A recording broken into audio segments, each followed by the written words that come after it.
Let me know when. I will indeedy. Okay.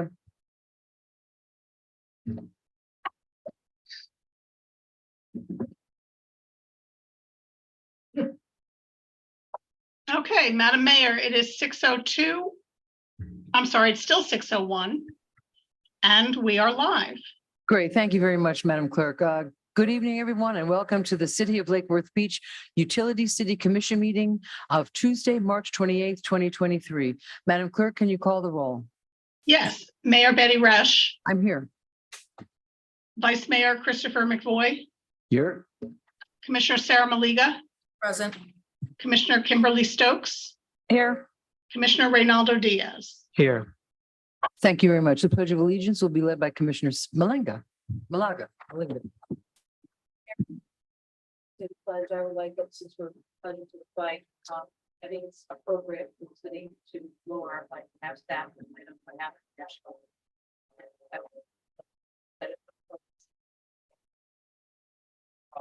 I have no objection to it. I mean, once again, here we go.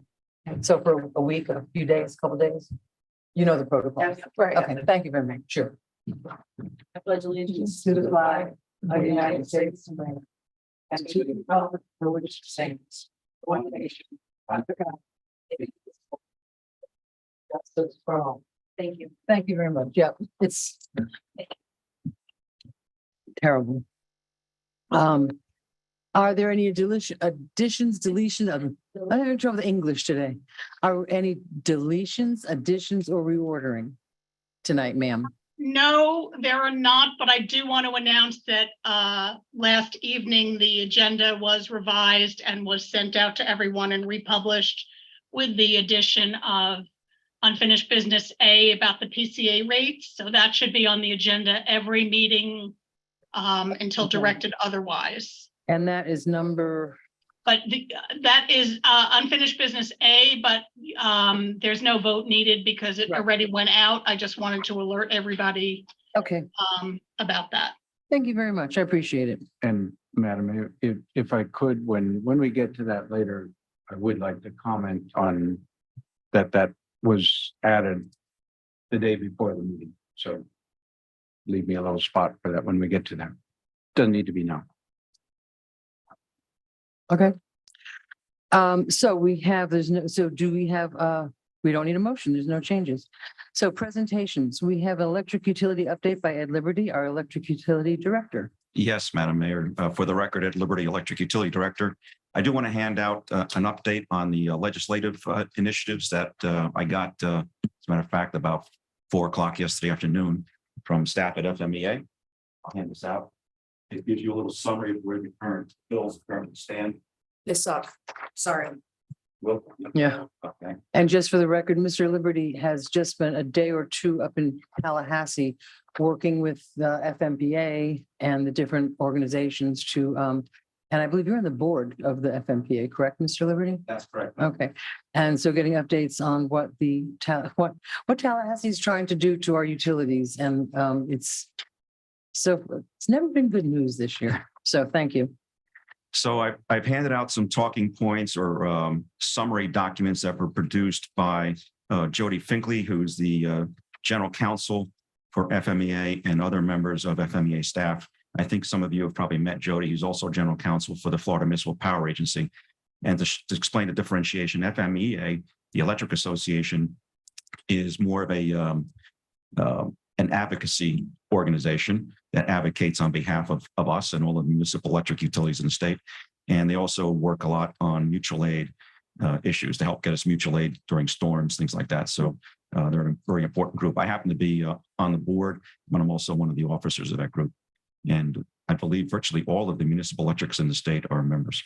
And that's the FMPA. FMEA. PA. EA, the Electric Association, and it's almost exactly the same membership as the Florida Municipal Power Agency. Mhm. It's different functions, but FMEA is very well supported. Thank you. FMEA also has lobbyists in both Washington and in Tallahassee, and they advocate very well for our interests. I'm not going to read through these documents in detail. You have them. We can certainly make them available to the clerk. But at a high level, there were 3 initiatives in the legislature this session that were particularly problematic for municipal electric utilities. not necessarily in order of importance, but I'll touch on them in this order. One had to do with another municipal utility, Gainesville Regional Utilities, GRU, as we refer to them. There's a tremendous dissatisfaction by state elected officials in that area and customers in that area with regards to rates and debt service and long-term direction of that utility. It looks likely that it has a lot to do with costs and decisions that have been made at that decision over decades, not just right now. It looks likely that utility, but they have a utility authority, which I believe is appointed, that board will be appointed by the governor going forward. That's the direction that they seem to be going in. That's not 100% done deal yet, but it does appear that some very important high-level figures in the legislature and Senate are leaning in that direction. The session's not over yet. It's not necessarily a done deal, but it does look like it's going in that direction. And there's just a long history there of issues that go back not just 1 or 2 years, but decades in the public side and in the eye of these state elected officials, and that they want to address. That's one item. There's not much that we can do other than to just watch. There's nothing, we don't have a relationship with GRU. They're just another municipal utility in the state. Don't do what they did. That would be a good message. That may be the message that the legislators are trying to send. I'm not involved with GRU in any way. None of us are, but that's just, we get reports on what's happening there. The two other issues, one was a Senate bill and the other was a House bill. The Senate bill originally had to do with, and I believe it was the Senate bill, sometimes I get them mixed up, but it had to do with taking the municipal electric, water, and gas utilities. It's not just electric utilities that are municipalized in the state. There are obviously all water and sewer, and there are some cities that have their own natural gas utilities as well. So there was an initiative to bring them under the jurisdiction of the Florida Public Service Commission, meaning that while local elected officials or utility authorities would still make management decisions, just as the investor-owned utilities do, we are currently not managed or overseen or regulated by the Public Service Commission directly. They don't get involved in our rates and our rate design. They don't get involved with approving our actual rates. They do at a high level understand our reliability, but they don't look very closely at what we do. That's really left to bodies like you, elected by the citizenry in your towns. So that initiative seems to be going away, when the one that's now taking the lead is the House bill that's more focused on limiting transfers to the general fund from municipal utilities, among them, of course, electric utilities. There's a proposal that's tied to limiting the general fund transfer to a percentage that's equal to the average percentage of the return on equity of the investor-owned utilities. So to explain that, the investor-owned utilities are regulated by the Public Service Commission, and they allow them to set their rates, and they allow them to put capital investment into what they call their rate base. And they calculate an allowable rate of return. And that's usually between 9 and 11% return on equity. The thought is in this bill that they would take the average of the 4 large investor-owned utilities allowable rate of return on equity, and that would become the cap on how much you could transfer to your general fund. It doesn't make mention of shared services and other charges that flow between your utilities. Same thing for electric, for water, sewer. If you had a gas utility, the same thing. It sets a cap. They then adjust that cap or propose to adjust the cap based on the number of, or the percentage of your customers that are outside of the city limits. So if, for example, you had 15% or less of your customers outside the city limits, there'd be one number. If you exceeded 30% of your customers outside the city limits, you'd have a higher number of restriction, meaning that your ability to transfer money to the general fund would progressively get lower and lower as more and more of your customers are outside your city limits. For our electric utility, 28.75% of our customers are outside of city limits. Yeah, we're pretty close. We're right below that threshold of 30%. We did, since the last time we talked about this, go back and take a look at the projects that we know that are in development And because we don't have a good handle on what's happening in the unincorporated county and in the Village of Palm Springs areas that we serve. We know when they apply for service, unlike here in the city, we know that they come in through the building department seeking permits, and obviously they come in through the CRA. So we know about those projects well in advance. So it appears to us that we have more projects emerging within the city limits than we do outside the city limits. So at the moment, it appears that our percentage will decrease. Nonetheless, the bill is problematic because it does limit the ability of you as the representatives of the owners, which are the citizens and residents of the city, to transfer money, your profits from the business, to support general fund activities. One of the concerns that we believe that the advocates for this policy have is a concern that the customers who live outside the city limits don't have voting representation on matters that affect their utility service. If they were in service territory of an investor-owned utility, their interests are represented by the public advocate and the Florida Public Service Commission, which is appointed by whichever governor is sitting as the terms come up.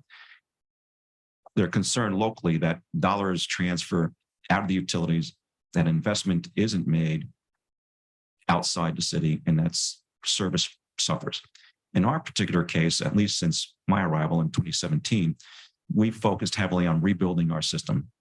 We've talked a lot about system hardening, reliability improvement, or SHRIP. And we had 2 successive bond issues to raise dollars for that. A very large percentage of the initial spending has in fact been outside of our city limits. So we are doing the right thing, and not just because it's outside the city limits, we're doing the right thing in addressing the biggest reliability issues that we've had, which happen to have been on circuits that feed outside the city. And indeed, our efforts to bring a second tie line in and rebuild the canal substation, that's certainly outside the city. So we are doing the types of things that, in theory, the proponents of this bill are looking to make sure get done. What we don't have is somebody who's sitting up here who represents the voters outside, other than, of course, you, somebody who's from outside. So I think one of the things that we have to talk about is what we're doing right, which is we're addressing reliability, system hardening, and sustainability.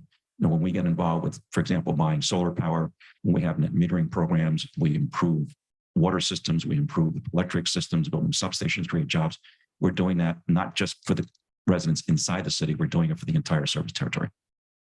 And what percentage should we, just if I don't know if you have these numbers off your head, if this does pass and we are limited, they're limited, what would be the difference between what we're doing and what we would be able to do? I don't have the precise math in front of me, but if I'm looking at it once before, it looks like it would drop us into the mid 8%. So somewhere around 8.3, 8.4, 8.5%. Currently, we're transferring 8%. So even if we went over the 30% number, it would drop us down to the mid to low 8s. We're below that anyway. Okay. Although I do believe, and this would be something that Yannick would have to advise you on, that our fiscal or financial policies allow us to operate in a range of 8 to 10%. Okay. I think in your fiscal policies that's 8 to 10. Personally, I think that the city should just be aware of it, continue to make investment in the system. You focus on it, you clearly are, and you're doing the right things. Well, I think the underlying issue here is the further attack on home rule, letting cities do what they want to do or are able to do. And that's disturbing in itself, whether it's this or some other thing. Yep. So thank you. Anything else? Well, this initiative is growing year over year. It seems to come back every year in during the session. And it seems to gather a little bit more momentum. It gets restructured and then comes in again. And I think that we just have to, and this is what our officers at FMEA and our lobbyists advise, is this is not something you want to wait till there's a fire drill in the session. It's something that we need to be working well ahead of time when our legislators are here in their home districts and their home offices, and to meet with them in one-on-one and talk to them and host them and show them what we are doing, so that it eases their concerns. Some of them, it may not ease their concerns at all, but it's still worth trying. Commissioner Stokes. So right now we have a purely advisory board for the electric utility, but we do have spots open for people outside of our city limits, correct? Yes, we do. And nobody has come forward. So, but this looks like if this passes and we end up above that 30% threshold, we might need to revisit how our advisory board is, and they might actually have to be elected by the people. They would either have to be, I think, as it stands now, they would either have to be appointed and reside outside the city limits, or possibly you could go to a utility authority where the utility is managed by an authority. The city had a utility authority back in the 1980s. I think they were appointed. There's one authority in the state, which is the Keys. We refer to as Key West, but it's the Lower Keys that has an elected authority. Yeah. If you're an elected authority, the rules are a little bit different. But they very much want to see outside representation on the board, but they want that representation to be in a voting capacity. Right. So we might need to look at I know we've seen a lot of changes of our advisory board over the years too. So we might want to look at how that's structured. Yeah, I don't think that having what they're looking for is people sitting in one of those chairs, making the ultimate decisions from outside the service territory, not necessarily on the advisory board. Yeah. But we do welcome people from outside the city limits on the advisory board. Nobody has come forward who's wanted to sit in one of those seats. Maybe we should reach out. Maybe Yeah. one of us reached out. It's Palm Springs, Green Acres. Palm Springs in the unincorporated county. Okay, maybe we should reach out and let them know that that's an issue. It's pretty subtle thing to be missing. Yeah, the city manager in the village is aware of that. We haven't talked with him about that recently, but he's well aware that that seat is vacant. It's been vacant for probably 2 to 3 years now.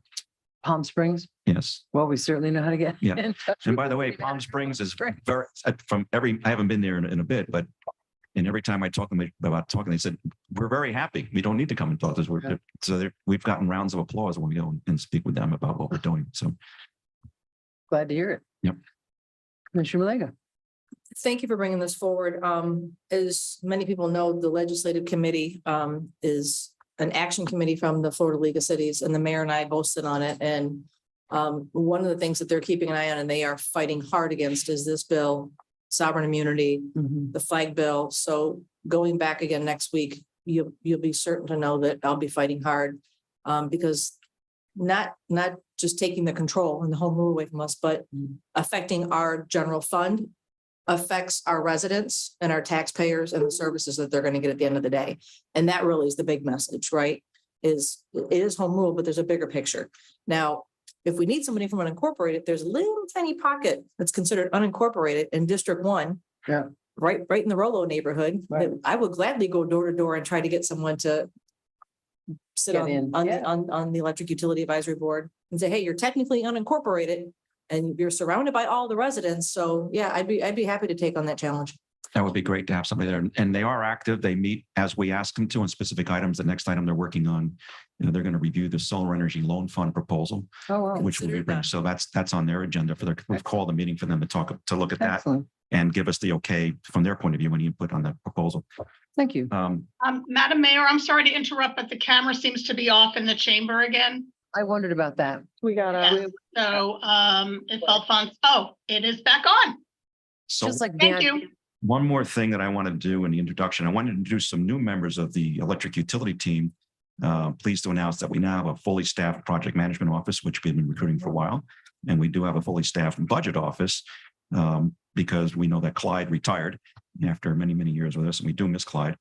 So I want to introduce those members. They are here tonight.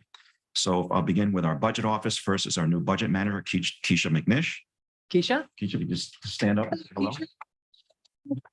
Thank you. Welcome to the family. Keisha joined us from Broward Aviation, and she has family in the area. I love it. Working with her as our budget analyst is Alexis Lee Fatt, who's in the back, who joined us from the medical industry. Hi, Alexis. Welcome aboard. In our project management office, we have Marcel Corman, who joins us from the telecom and service center and commercial building operations, Marcel Corman. Welcome aboard, Marcel. Thank you. And then we also have in our project management office, somebody you've met before, Ashley Sirdar, who's here. Ashley joined us as an intern. Yeah. Came to work for us and liked us so much that she joined our team and she's doing a lot of the good work. So I know a lot of you are waiting, for example, for the running totals on how we're doing on our bond funds. Mhm. Ashley's the one who's been working on that together with finance to get those numbers all trued up so we can start giving you reports on those. So, Thank you. and Marcel, in his first 4 weeks or so, 3 weeks, has been almost full-time, virtually full-time on the grant applications. Oh, So he's been buried in that, and now he's starting to get onto the project management stuff. great. Thank you. Welcome aboard, everybody. And I believe that's all I have for my opening remarks. Okay. Yes, I Right, told well, him. If you go home now. Really. We're just glad to meet you. Okay, now we have public participation of non-agenda items and consent agenda. Let's do, well, no, public participate, let's approve the minutes just to get that out of the way. Do I have a motion to approve the February 28th minutes? Motion. Do I have a second? Second. All in favor? Aye. Aye. Thank you very much. Thank you. Got that out of the way. I'm sorry, Madam Mayor, what order was that in since they were sort of simultaneous? It was Commissioner Stokes made the motion, Commissioner Malega seconded it. Thank you. Thank you. Okey doke. So do you want to do the consent agenda? There's nothing pulled, so let's get that out of the way because we have, I'm sure we, yep. Okay, all right. So we'll do public participation. Thank you. So public participation of non-agenda items is up. So Madam Clerk, let's do the folks in the hall first, because they're here. Okay, I do have a statement first, though, Madam Mayor, with Please, your permission. of course. I wanted to remind the commissioners and the public of some things. First of all, we have a resolution 81-2022, which governs the rules and procedures for the commission meetings. Okay, We have Rule 14, which deals with decorum for citizen participation. And in that, it says speakers will refrain from making comments of a personal nature regarding others. Also, name calling is forbidden. Comments that are emailed to staff are not read. That's on the website very clearly. So anybody who makes comments that are inappropriate will be asked to refrain from doing that. So please be thoughtful when making your comments. Thank you. thank you very much. Yes, public personal attacks are not allowed. I will stop the comment if that happens. I don't anticipate anyone being rude like that in our company, but if that happens, it cannot. So do you have blue cards? Come on. I think we got to put that thing in front of my desk. I really do. Okay, cool. David Sims.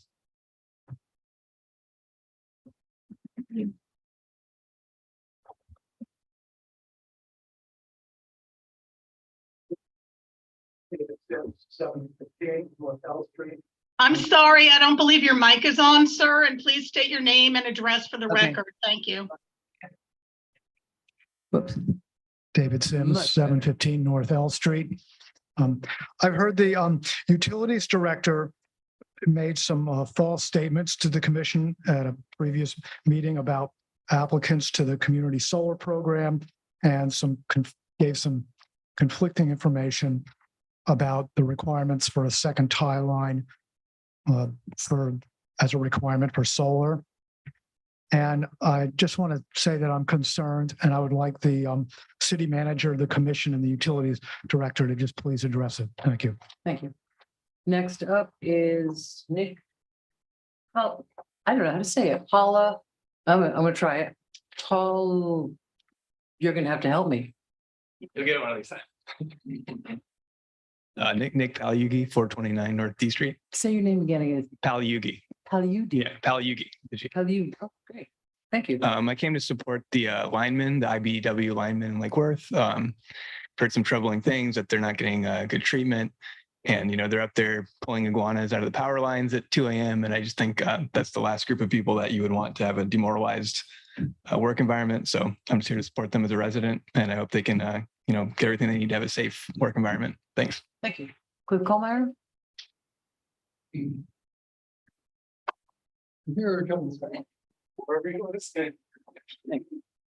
Oh, you've got. Someone else's, yeah. Well, you've got two, you gave me one already, so. That's another Oh, one this is for a another one. later agenda Okay. item to be read by the Yep. clerk. We'll set my timer.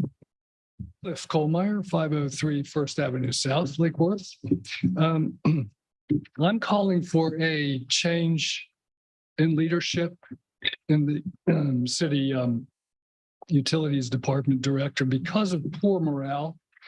And the city manager can confirm this for herself if she were to do skip level interviews of some of the actual staff who are linemen that do this work, dangerous work, critical work, which they're not allowed to do after hours, as I understand it, because of overtime limitations. And so some of that work is outsourced to people who have less knowledge of our city. So some of us here tonight are wearing blue in support of the linemen who are really the backbone of that, that department. So in addition to unreliable morale, this commission relies heavily on the information that you get from the director. And in a couple of cases, I personally have observed where they were given, the commission was given untruthful information and unreliable information, both regarding the need for a second tie line as a prerequisite for lifting the cap on solar, and also that IRA funds, which are available from the federal government, were not taken into account as Mr. Liberty said they were. The director said that they were taken into account in evaluating the RFP responses. So that RFP needs to be reissued, as we went over a month ago in the last meeting. But also a third thing is I think that our movement toward renewable energy is being slow walked, at the very least, it's being slow walked. I know that there are initiatives to expand solar by buying solar from outside, but why in the world is there a cap? This will be addressed later in new business section D, but a cap on the capacity that households can put on their rooftop based on the prior 12 months usage. Well, if I was going to buy a car, an EV next year, I'd have more need for solar capacity. So my capacity needs would increase. So that cap is not necessary. And I think that finally, let's be proactive in addressing climate change, support the linemen, stand up for the rate-paying citizens of our city. It's time to find new leadership for our electricity utility department. Thank you. Thank you. Kara Jennings.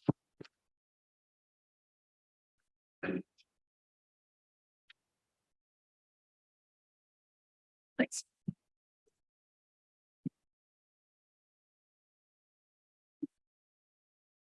Good evening, Kara Jennings, 822 North C Street.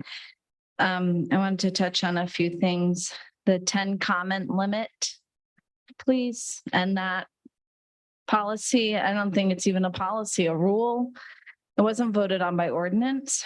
If you don't want to remove it, at least increase it to a more reasonable number, such as 25 comments. You could ask your clerk to pull for you the number of comments you're receiving to see how many comments aren't being read. I know when you were discussing the CRA L&M property issue last week, my comment wasn't read. I know two other people's whose comments weren't read because we got them in after the 10 comment limit.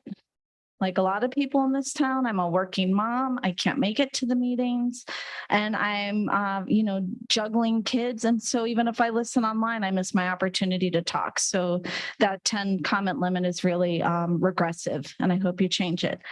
The last utility meeting, there was a little bit of talk about the apprenticeship program. I don't know if I had to leave early and miss the conclusion, but I know that has been a really important program in the past and I hope it's being fully supported. It's also a great opportunity to get more minority linemen into this field.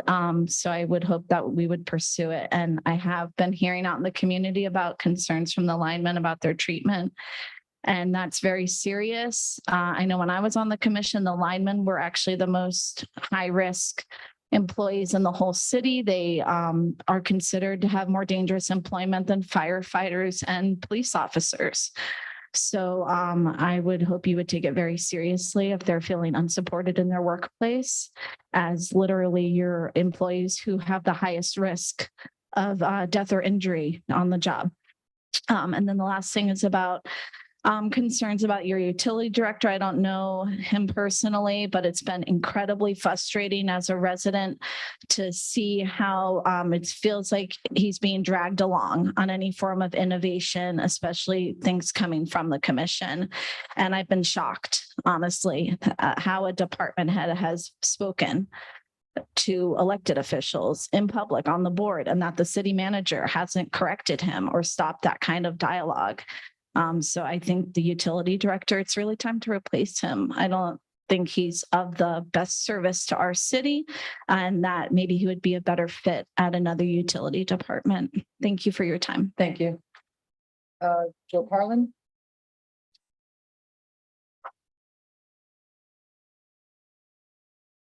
Good evening, Jill Carlin, 2381 Sunset Avenue, Lake Worth Beach. And I wanted to reiterate what Cliff and Kara and others have said this evening.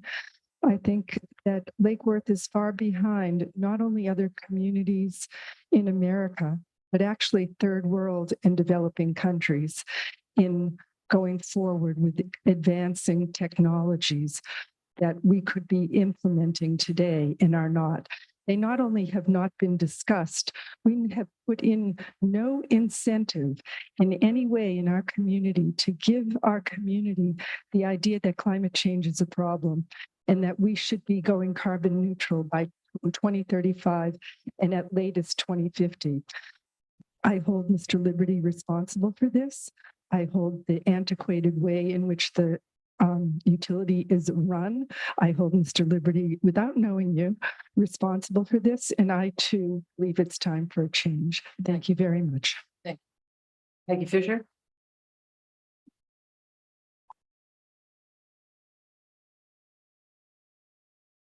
Peggy Fisher, 508 North 8th Street. I was on the Utility Advisory Board. And Mr. Liberty and I have had our differences at times, but to listen to people from a certain segment of our community, all of whom have spoken before me, and basically say the same things with the same words is discouraging, because I think Mr. Liberty has done a lot of good for the city and our electric utility. And he takes his directions from you. So if he's not doing something, that means you aren't doing something.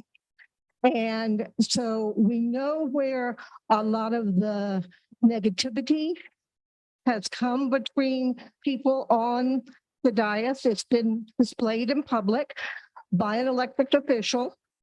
And that's not supposed to go on. Per the charter, that's supposed to go to the city manager. That's the way our charter reads. And you swore an oath when you were elected to uphold the charter. And if you can't do that, you need to resign. This attack on Mr. Liberty and all his people in utilities who have been praised by numerous people when we've had bad storms come through this area for keeping the power on and responding when there were outages is being ignored. Now, it may not be moving as fast as people want. Government doesn't move fast. And I hope that there is some direction. If we're going to be called out, then when you all take advantage of your positions to attack your workers, I hope your leader, the mayor, will equally call you out for being out of order. We may have lost a very good person in this city just because of that type of activity. Thank you. Thank you, Ms. Fisher. And that's it on public participation, consent agenda. Madam Mayor, I'm sorry, I have some comments. Go ahead. I have one I have Noam Brown who wants to read his own, Mr. Brown, can you unmute yourself and speak? You have 3 minutes. Okay, sure. Thank you. Noam Brown, 1701 North D Street.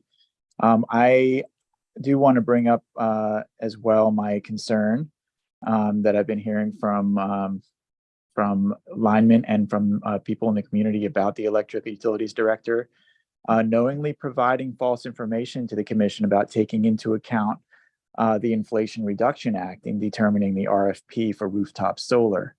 But the Inflation Reduction Act hadn't even passed until 3 months later. And so, it's obviously very difficult or impossible really for the commission to be able to make determinations based on information that is not accurate. That itself is very concerning. And in addition to that, the hearing about the mistreatment of linemen and the fact that there were 12 linemen, I'm not sure exactly when, maybe a year ago or less, and now they're down to 6 linemen. And then the apprenticeship program they're down from 5 to 1, and having 1 lineman doesn't even really make sense. I mean, a lot of I'm sorry, not lineman, but an apprentice doesn't really make sense because, for example, somebody going up, you often need 2 people to go up there and do the training necessary. And so now that second person needs to be a fully paid regular lineman is doing the work that to help train the apprentices, where it should be at least 2 apprentices going up there together. Anyway, there are more reasons why things are problematic, and I'm sure other people touched on it as well. But it really concerns me that we have a utilities director that is able to continue his job and continue to do this even with these problematic things, and not to mention just the way that the director is treating the linemen themselves. And as far as keeping the power on, it's the linemen who are climbing those poles that are keeping the power on. Let's not forget that. It's not, we don't forget about the people who are actually doing the work, who are climbing those poles. They're the ones who are keeping your power on when we're having storms and hurricanes and stuff. And for them to be mistreated is just absolutely wrong. So please take that into consideration. And it's I think it would be time to find a new director. Thank you. Thank you. Next up. Okay, I have some comments that were received online, and just to remind again that any comments that were personal in nature or name calling, I will not be reading. So either some comments will not be read or some will be edited for content. First is Mary Santil, 505 North C Street. I'm not much of a mathematical genius, but I find it interesting that my electric bill is sky high. Next, Audrey Locker, 532 North B Street. I'm writing to express my support for Lake Worth's IBEW linemen. The linemen's work is essential to our community and should be treated as such.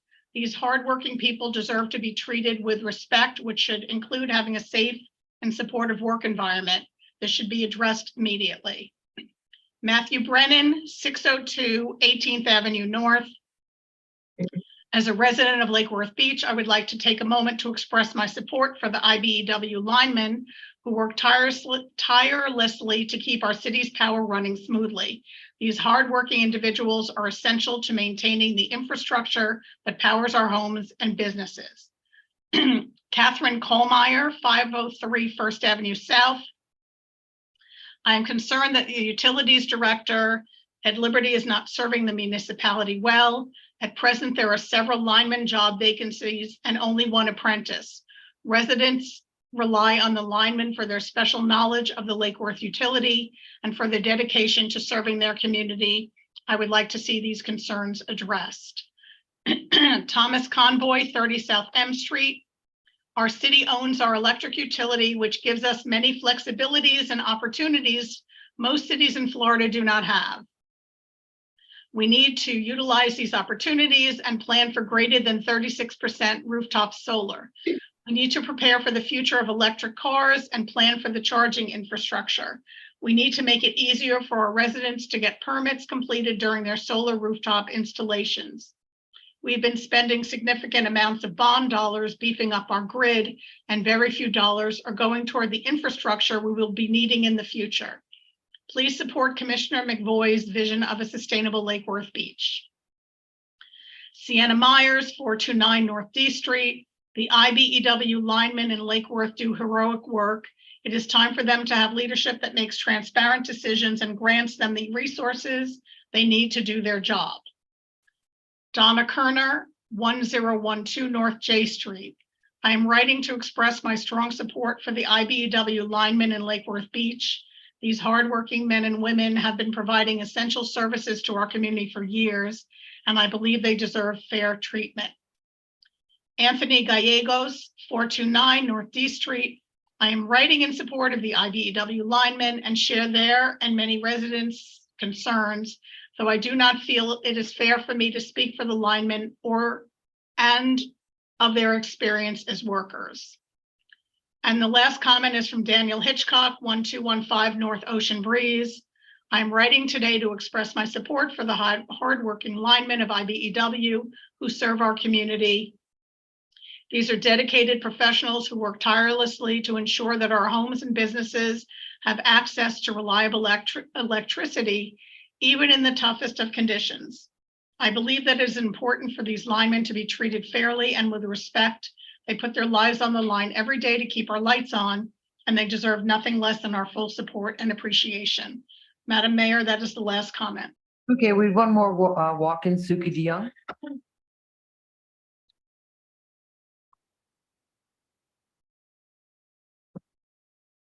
Hi, Commissioners.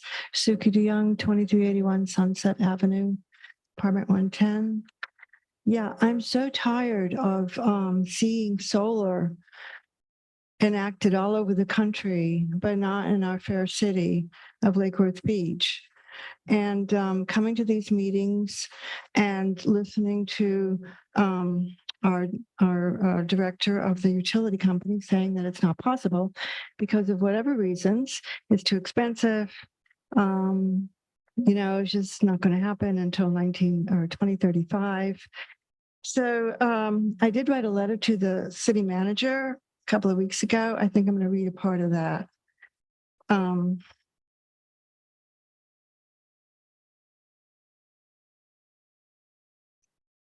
Ed Liberty has constantly suppressed any serious effort for solar power. And he lied to Commissioner Stokes. I was at the meeting when that happened, in saying that the RFP had included the Inflation Reduction Act money that we would get to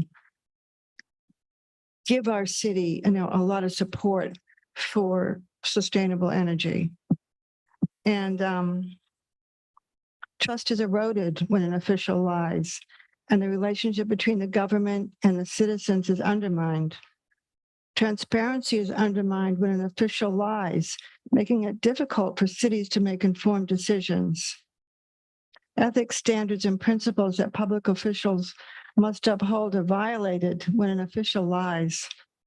How are we going to trust this person to tell us the truth about everything going on in our Excuse utility? me, I'm sorry to interrupt, but you cannot make any personal attacks. Thank you. Yeah, let's keep it. Okay. Well, that's kind of personal. We don't need a dictator to head up our unique independent electric company of Lake Worth. It's I'm important. sorry, that's still a personal attack. Yeah, let's. Okay, General. let me see how we can end this. I think we have an amazing opportunity here to transition off of fossil fuels and lead the county in this effort. And we may not get another chance. Thank you. Okay, moving right along, we have the consent agenda. Do I have a motion? Motion. Do I have a second? Second. All in favor? Aye. Aye. Passes unanimously. Unfinished business A, purchase power cost adjustment update. PCA. Mr. McVoy has some comment he would like to make about something. Yes, And do not make it personal. And if it's something that you could have said in private, I think that would be the more appropriate place. no, this is something that needs to be said in public. We govern in the sunshine, in public. We have established a procedure that when the commission asks for something to be done in the future, we expect that it will be done. We have established a procedure that we put out the backup for meetings a certain number of days in advance, something on the order of 10. In the minutes that we just approved, we stated that we wanted, as part of our vote the last time, that we wanted a review of the purchase power cost adjustment for this meeting. When the backup went out, it was not on. Thank you. That is a serious problem. We asked for something to be done that influences every single ratepayer in this community. And for it to then show up on the meeting a day before the thing gives the public no opportunity to review it, no opportunity to state their opinions, yea or nay, or give guidance. Would you like to reschedule to the next month? Madam Mayor, I am astounded at that response. Well, I'm just asking you, No, I would ask you to make it very clear that when this commission says, please put something on the following agenda, that there be repercussions when that doesn't happen. Not that we move it forward. no, but what I understand that what you're saying about and that's we'll deal with the city manager. But my question for tonight, you're saying that the public doesn't have enough information. It doesn't, I don't know if this is something that is so time sensitive. If you feel that the public needs some more information, I'm trying to accommodate your concerns by saying, if you think we need more time to look at it, then it should be on the next agenda, or do you feel like we should go forward? I don't think I should make that decision. I think the guidance that you very clearly should give to staff is it's unacceptable to do that. And I think that the city manager will be addressing that. I asked for this to be on the agenda. When I noticed that it was not there this weekend, I personally asked to have it added because it is time sensitive. I wanted to lower rates last month. The majority of the commission said, let's keep rates the same, but we're going to bring it back every single month. And to have it not show up on the agenda until I have to ask, where is this, is unacceptable. And then it comes out. I spent hours today making sure I could review all the numbers so I knew how I wanted to vote tonight. So our ratepayers deserve a break. I am not for removing. Okay, fine. But it is unacceptable that it wasn't on here until I asked for it and it didn't appear until the night before our meeting. Duly noted. Thank you, Madam Mayor. I just want to say that, again, being angry, being accusatory, and doing the things that are happening right now needs to be done in closed doors. We are a team. And Commissioner McVoy, you yourself have added many things over the last 6 months at the last minute to our agendas. And I just want to leave it at that. This is not something where we're going to sit here and discuss for hours. But I made a statement last month and asked us to be kinder and work together as a team. So if you're disappointed or you're enraged or whatever's happening between you and Commissioner Stokes and the anger that you guys bring to this dais doesn't need to happen to show that we're working for the people. Wait, I'm talking. Please do not interrupt me, please. And when the mayor throws out a suggestion for you to bark back at her is disrespectful. And I don't appreciate it. Okay. We're supposed to be working together as a team. And we did all say, yes, we would like to see it. Kim, we did all say monthly. We did ask for that monthly. You're completely right. But for us to go back and attack our city manager or attack staff, I am not going to tolerate it anymore. We just lost a person in this city because of a certain commissioner being really shitty, and I'm going to use that word, to that person in public. And it's not necessary, you guys. Let's be kind. Okay, we got it wrong. Everybody up here makes mistakes. We all do. So if we can just be kinder with our words, because I'm telling you right now, I'm not going to sit back and watch a city manager walk out because the way they're being talked to, or directors being walked out. We are to work together as a team. That's all I'm going to say. I will vote on this. I've done my research. I understand we were all supposed to have this on the agenda. We asked for it. Their mistake was made. Staff came through and corrected it. That's all I'm saying. Just be kind with the way you talk about people and to them, please. Thank you. Okay, so let's go on to the actual agenda item. We don't need to go back and forth. So, Mr. Liberty. Yes, good evening. First, let me offer an explanation as to what went on. A number of things happened which made it difficult to produce the report in the form that you have now. Number one, our budget manager retired. And I believe around the second or the third, I don't have the exact date, but he retired at the beginning of the month. The new budget manager, who we've been conducting a search for months, started about 2 weeks after that. So the new budget manager and the new budget analyst did not have the benefit of a transition from the prior budget manager to them. There's information that needs to be extracted from Navaline, which needs to be done by the budget manager and put into the proper categories to get the numbers correct so we can have a discussion. That's number one. So the new staff and the budget team is not here to be able to do this. It's not their fault that they weren't here. Not their fault that it took months of search to find them and get them to come on board. And I'm very glad that they're here. They're going to be outstanding. The second part of it is some of us, for example, me, got sick in the last 2 weeks. And some of us had long planned vacations with their children during spring break.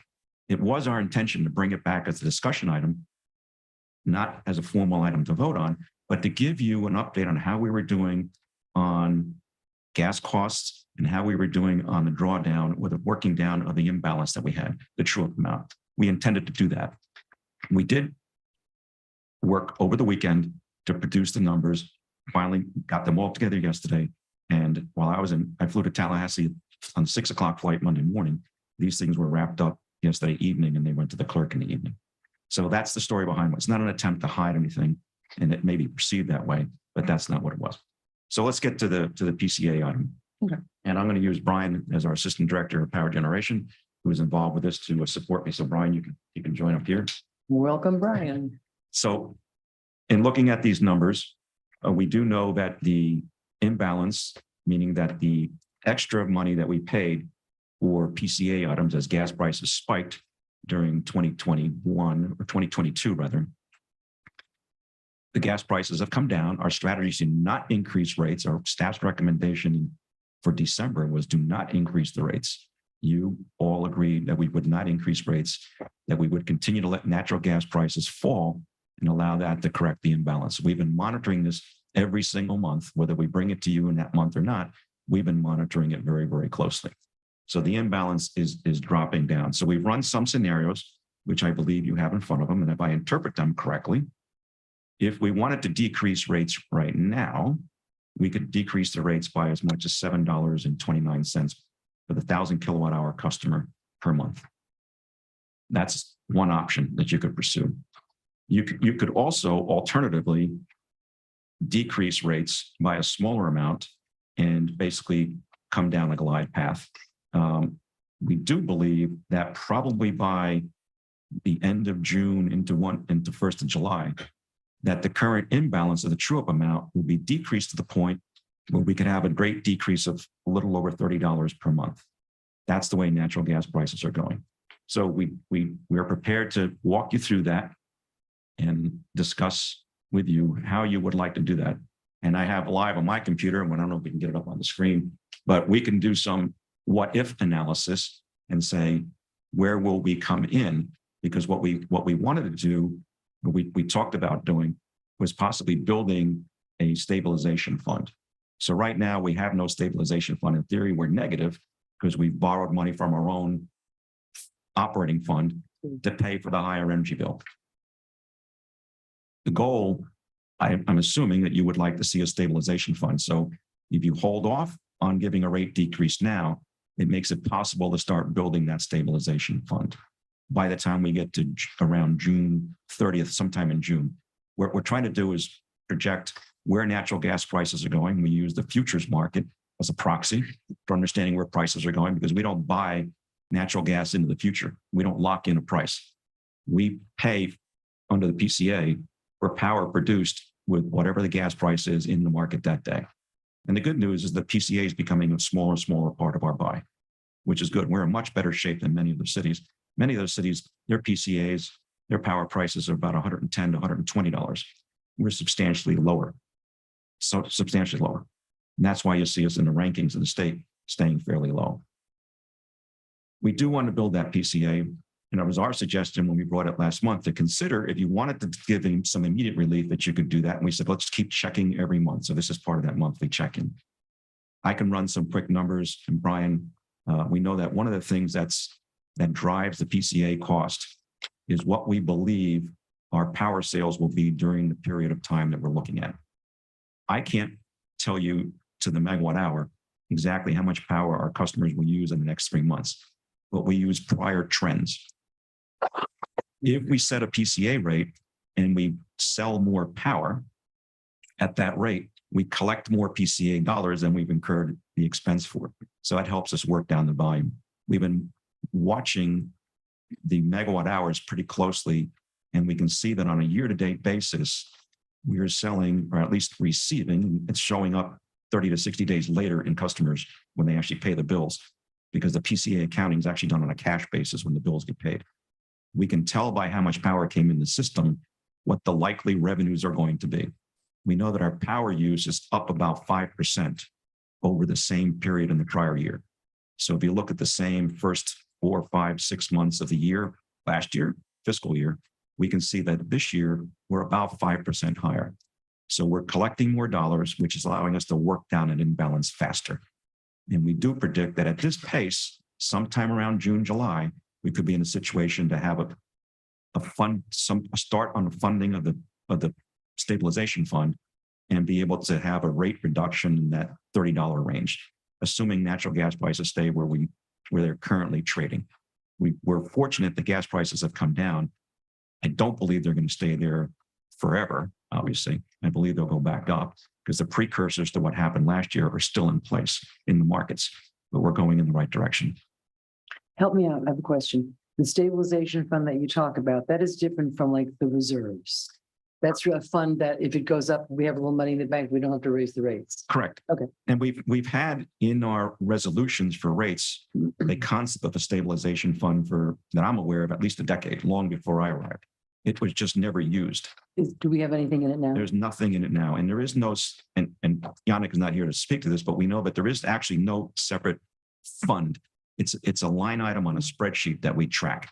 So right now, one could argue that the stabilization fund is negative by about $2.8 million.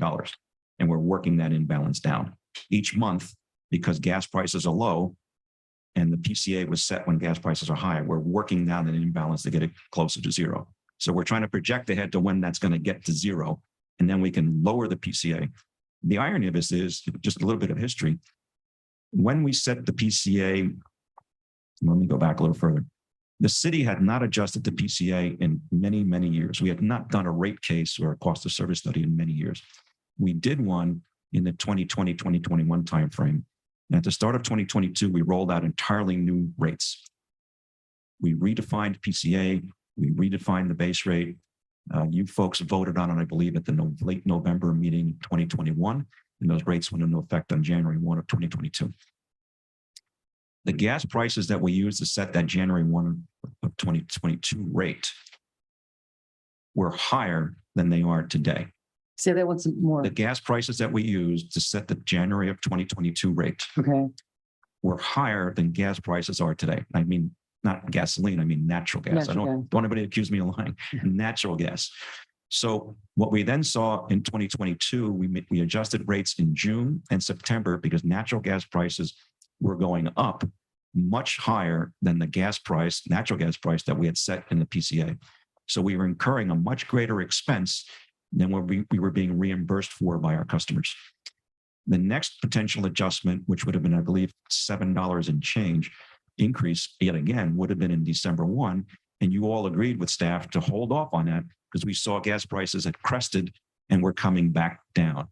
So today, the interesting phenomena is the gas prices that we're seeing today appear to be lower than the ones that we used when we set the rates for January 1 of 2022. So it looks like the crest, the wave is coming back down. Our suggestion, and you all want to be a part of this, obviously, your policymakers, is to watch that closely each month and see when can we provide the rate relief and how much of a stabilization fund would be appropriate. That's what we're working towards. Okay, Commissioner Diaz? So last month when we voted to not lower the rates, none of that money went to rate stabilization fund. There is, you can't put money into a fund when you have a balance owed. Right. So Okay. we're working down what we call the true amount, the imbalance is working down. We won't have money to put in the stabilization fund till we get to zero and then cross below Right. zero. Then you can decide to give that all back in a rate decrease right away, or give a partial rate decrease and start putting some money into the stabilization fund. That's your policy decision. So we have to make up $2.8 million before we can say we actually have a stabilization budget, the fund. Before you have money to actually put into stabilization. So in theory, right now, your stabilization fund is negative by 2.8.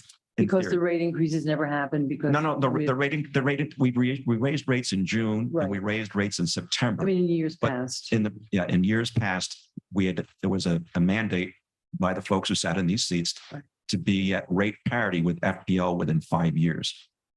There were 3 successive rate decreases between, I want to say, Vice Mayor, correct me if I'm wrong, 2013 is when that parity went into place. Thereabouts 14, A little later, but I don't 13, remember 14, exactly. in that time frame. And then we had one happened before I arrived, and then there were 2 rate decreases that happened. One in like September, October of 17. Another one happened in February of 2018. And then we stayed there. The problem was that those rates didn't make sense because the entire underpinnings of our rate structure were based on numbers that were grossly outdated.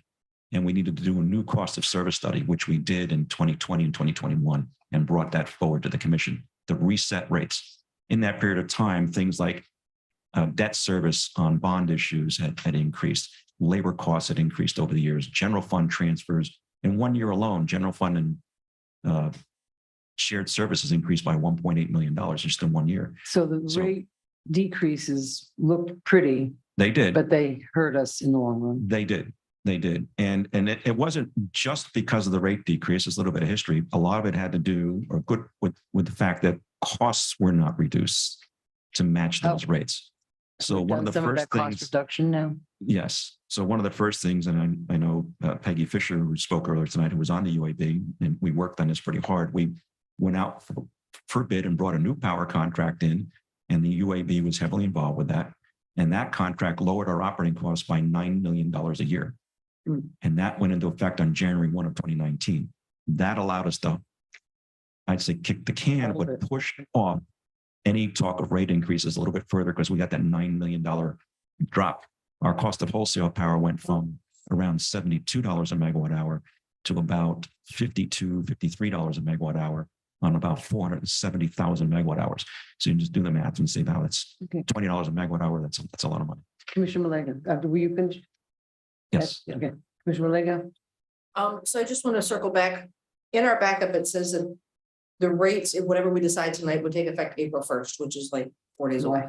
But you had mentioned June when you were speaking. So would these rates take effective April or June? I just want to be clear. Yeah, that's a very good question. If I can address that. So when we recognizing that particularly the PCA rates had not been adjusted in many years. So when we did the first adjustment in January of 2022, and then subsequently in June of 2022 and September, I think there was only one person on the city staff who knew how to do that. And that was our IT director, who had to roll up her sleeves and go into the code and go, because it hadn't been done in so many years, to figure out how to actually change the rates. Wow. So the first time, the second time, the third time we did it, it took us more time. So we tried to give the staff about 4 to 5 weeks of time between the time that you voted and the time that they actually made the rate changes. So this would not, even though it says backup April 1st, this would not be till June 1st. Well, what we could do, staff has gotten much better at it. They think they can do it within a week or two. So we could say it's effective April 1st, or as quickly as staff can do it thereafter, after April 1st. I'd be more comfortable with being realistic and saying May 1st, because to vote on something that says we need a Right. real time, and I don't want staff to have to go backwards and chase our tail. And we need to be as clear as possible. So if we're gonna do something, I don't know how the rest of the board feels, but I think May 1st, that's right around the corner. It would give staff and your new staff Mhm. time to work through the kinks, if you will. The reason we suggested May 1st or April 1st was because we know that rate relief is something that's very important, and contrary to what certain But members of it needs to be attainable. They It- can't just put right. it on paper. I feel very comfortable with the May 1. It gives staff time to proceed through it in a logical process, modify it. We have a peer review process, trying to make sure we don't have a mistake, just an error typing a decimal in the wrong place and mess up on the rates. But we knew that. So can we have discussion amongst us on what options? Well, Commissioner Stokes has one thing. Yeah, I want an option on here that's not an option, and I want a $10 per megawatt hour decrease. I was disappointed that we chose not to provide any relief when we had the chance last month, but the board said we would bring this back monthly. And it came back this month. And I'm just really confused because it doesn't look like anything's changed in the last month. Other than we're acknowledging that the rates have gone down a little bit. So I went back to the last backup to look at B, which is the true up amount representing the over or under recovery of purchase power costs from prior period. So a month ago, that true up amount was $2.8 million. A month later, it's still $2.8 million. There's just no way that's possible. Gas prices have been steadily below $3 per million BTUs. And we're charging as if they're almost like 8. So the numbers I've crunched, based on what I believe to be accurate, is that we should have seen that $2.8 million go down by $1 million, with how much, and that's a little bit conservative, but based on the conversations I've had with the rate consultant in the past and my understanding of how this is all done, if I really think we made up ground last month to the tune of $1 million, which would allow us not only to decrease $10 megawatt hour, it would also build about $500,000 in our rate stabilization fund. So when I hear that we weren't able to get this back up out in time, I'm just a little confused because items A and D haven't changed, or no, B and D haven't changed. We're saying that we're still projecting the same amount of sales over the 3-month period, but I would have thought that the 3-month period would have been shifted since we're a month out, and we'd have more sales because we're going into the summer months. So unless somebody can convince me that we haven't made up significant money in the last month, I believe we can give some immediate relief to our customers, some very significant relief, and still build a reserve. So I don't disagree with you on that. And there's some other factors that are in the PCA that are not 100% natural gas costs. Part of what's in the PCA is our variable capacity numbers. So just general concept on rate making. Things that are relatively fixed and don't vary much month to month to month, we tend to put in our base rates. And I said tend to put, we put them in our base rates. The PCA are things that do vary in terms of power purchase every month. Every month under our supplemental contract, and that's what the purpose of a supplemental contract is. The supplemental contract supplements what's not in the base because it varies, it goes up and down every month. Natural gas is the major driver of the PCA, but capacity is a driver as well. So we buy capacity on a variable basis each month. So we don't buy the same amount of capacity in, let's say, February as we do in March. So let me just give a high level overview of how that works. What we calculate is we have to calculate how much capacity we need to produce the energy that we're going to take delivery of. That capacity is equal to megawatts of power plant and transmission that is reserved to deliver power to us. We nominate that monthly. When we make that nomination, we start with what we have in terms of entitlements. Those entitlements are our St. Lucie capacity under the FMPA St. Lucie project. Our Stanton capacity under the FMPA Stanton project capacity. If that unit's going to be available that month, and I believe one of the months in here, both Stanton and St. Lucie were unavailable for outages, planned outages. So you can't nominate capacity from a unit that's not available to run. Under our nuclear contract, that means that 22 megawatts comes off the table, but we get 11 megawatts of credit. So it goes from 22 to 11. So in theory, then that 11 megawatts of capacity that we would not get from St. Lucie that month, we then have to buy under our supplemental contract, which, by the way, was one of the great reasons that we reduced costs so much, because when we changed the contract in January of 19, because we were able to nominate capacity on a variable basis each month instead of being fixed in with a number over long term. So we build up the nomination with what power plant capacity we're entitled to that is going to be actually available to run. Then we add in our own units that we're willing to commit to run, even though they're very expensive and they're so old, we're not sure that they're always going to run. Then the difference between what we expect to need and what we expect to have becomes the nomination. That nomination changes every month. That capacity has a cost that's in the contract. And I can't discuss that in public because that's in the confidential portion, but certainly in a one-on-one, we could walk you through that. So we haven't recovered any money in the last month towards our true-up amount. The number is exactly. The number is exactly the same to the dollar.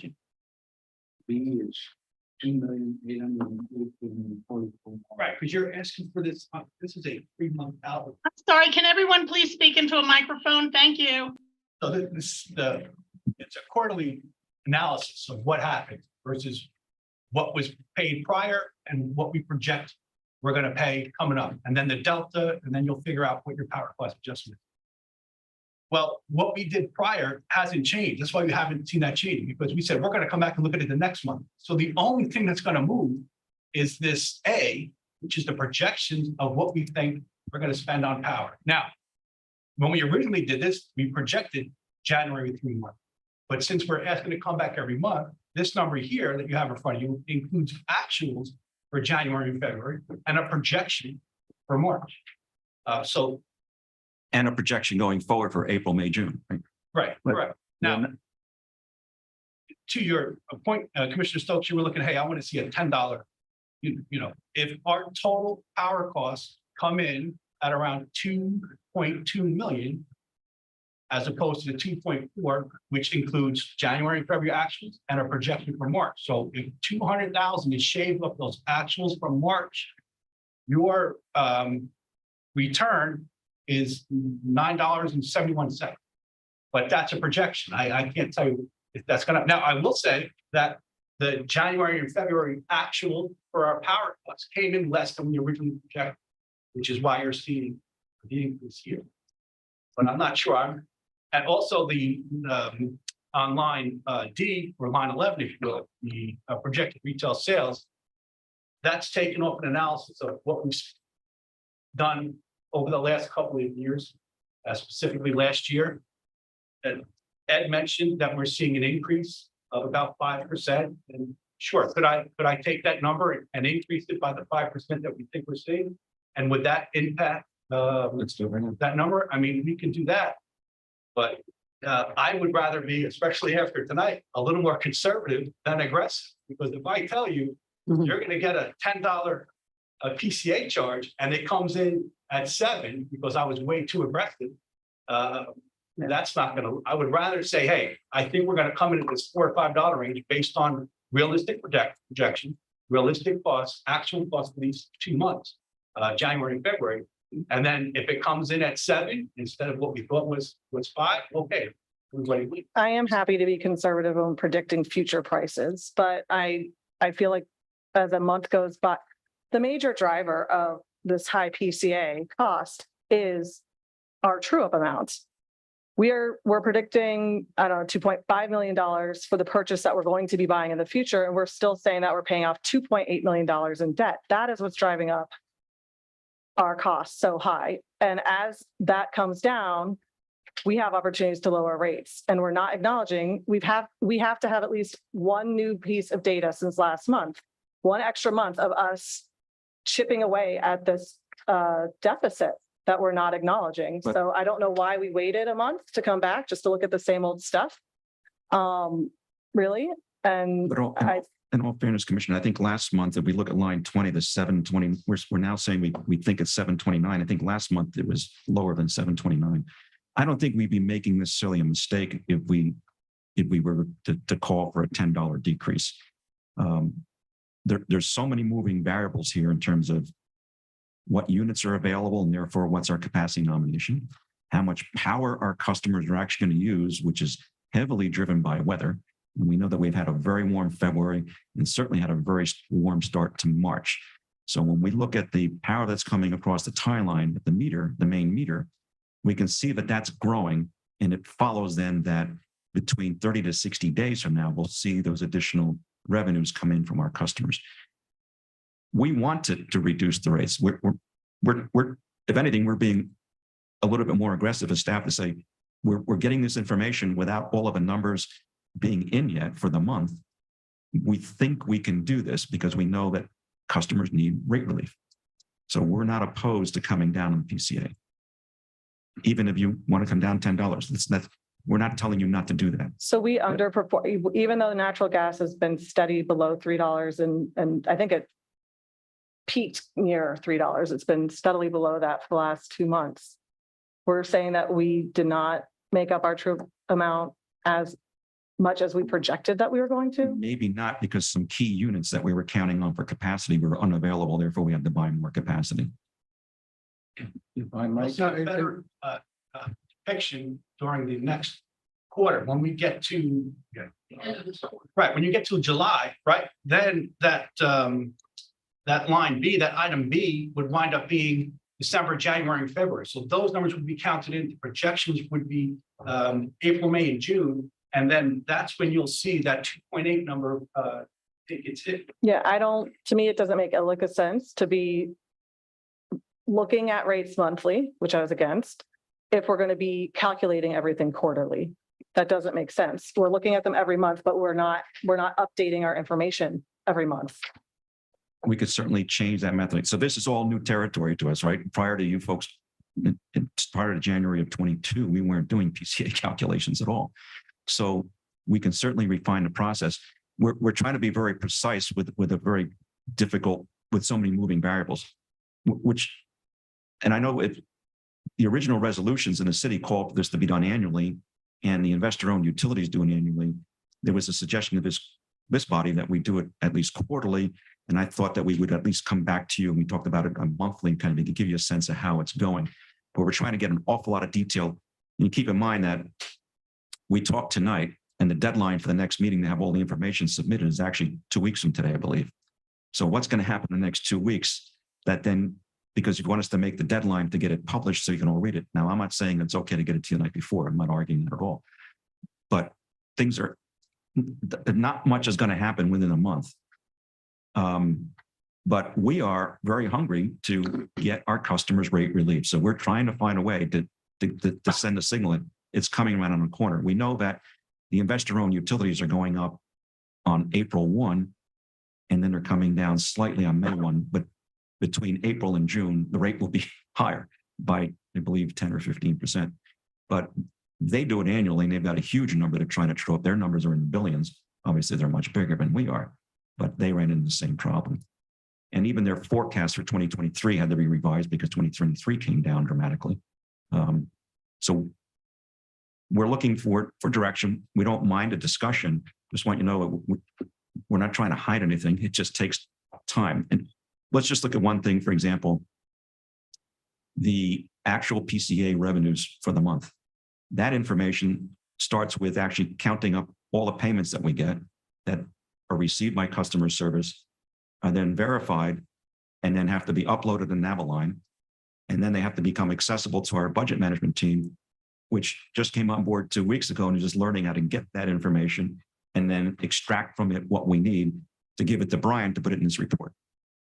Other than that, it's simple. Other than that, it's very, so we're asking new people, and then in between, like I said, we had children's spring break and scheduled vacations. I was sick. a ton of other requests. Is that it we're working- unrealistic for us to ask for it monthly? Yeah, or would it- and the Stanton unit had a fire. They didn't tell us ahead of time they were going to have a fire. And then, so in the middle of the month, so we had nominated that capacity, then it had a fire. It's just, Okay, bad month.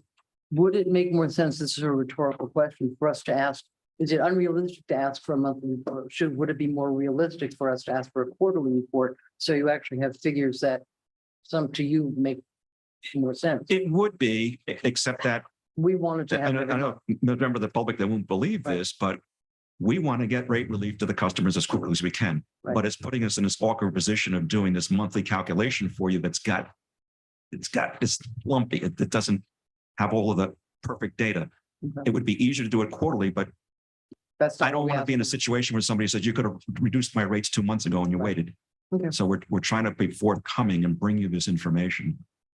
Okay, Mr. McVoy has his light on. And then Commissioner Rager. And I'm gonna need a little help understanding, because I'm looking at last month's and this month's backup for the two meetings. And I've got 4 numbers, A, B, C, and D, that make up the PCA. So I'm flipping back and forth. Whoops, I just. One One is of gonna them. change. Okay, C is 0 for both of them, so we can drop that one out of the picture. Hold on a second while I manage to.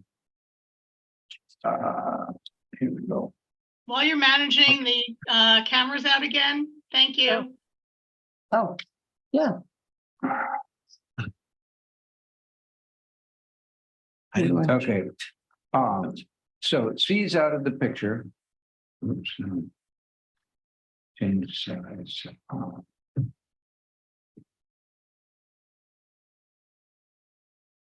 I get that there are complications with getting the data and things coming in, but I mean, these are ongoing, the numbers are coming in. I don't think it makes much difference whether you do it every 3 months. You're still going to have issues of getting the data and processing some. But let's go, just look at the numbers. So C is the same in both of them. B is exactly the same number. I mean, down to the dollar, 2,802,244 cents. B is the true-up amount. That true amount hasn't changed. That true amount was actual numbers last month that we came here. Those numbers haven't changed because that's in the past. That's what we collect. But this is a month later.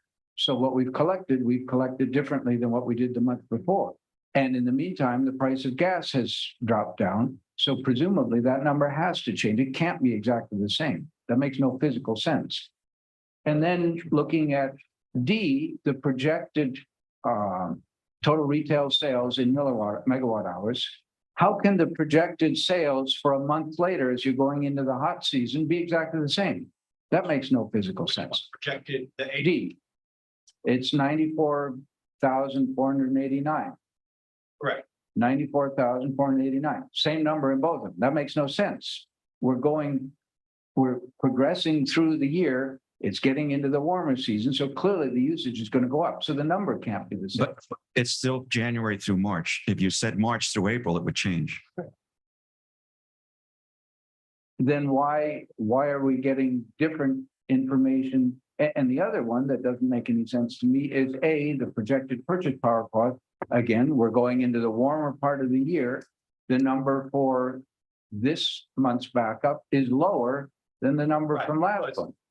Last All of those are physically counterintuitive. Right, so the projected power costs, that A number that was changed. Last month, I didn't have February's invoices to put that up there, so they were projections that we thought that we would spend on power costs for the month of February. Those invoices have since come in, and now we can take those numbers. We have the January, which are actual invoices that have come in. So now this says a projected, maybe I can change the verbiage. It has projected power costs for January through March. It's actual power costs for January and February with the projection for March, because we're coming back to look at it. And all I'm saying is, as you bring the backup each time, whether it's at monthly intervals or quarterly intervals, whatever interval it is, you want to be using exactly the same calculating method. And that method should be using data that is moving through the course of the year. As you're getting in the hotter season, you're going to be using more. As you go into the cooler, you're going to be using less. As the price of gas comes down, we should be, that area under the curve that we've talked about should be getting smaller. That's what I'm saying is that basically what I'm thinking I'm seeing here is this is simply a reproducing of the numbers from last month's backup.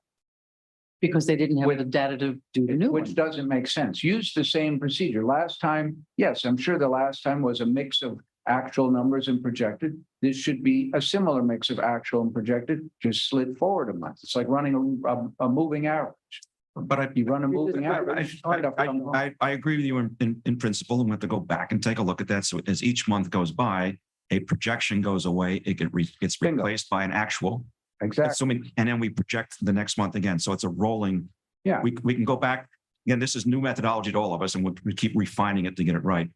But I believe that line 20, which is $7.29 reduction, right? Monthly change in the bill.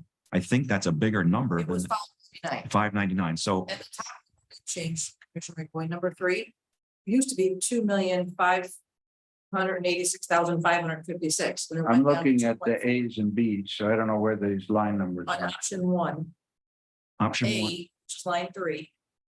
Last month was The 2.586,556. electronic doesn't have line numbers. That's why. So last year's, or last month's was higher than this one. Yeah, I don't have it in the electronic. But I'm saying, okay, number A, letter A, the first number on the top right-hand side. from option 1 from last month was 2.586556. Now it's 2.463. So they have adjusted the power cost. Except that is the projected power costs, which it came down as you're going into a hotter part of the year. But we're Makes no not, sense. because January to March hasn't changed. We're still projected period. Then why is it not exactly the same number?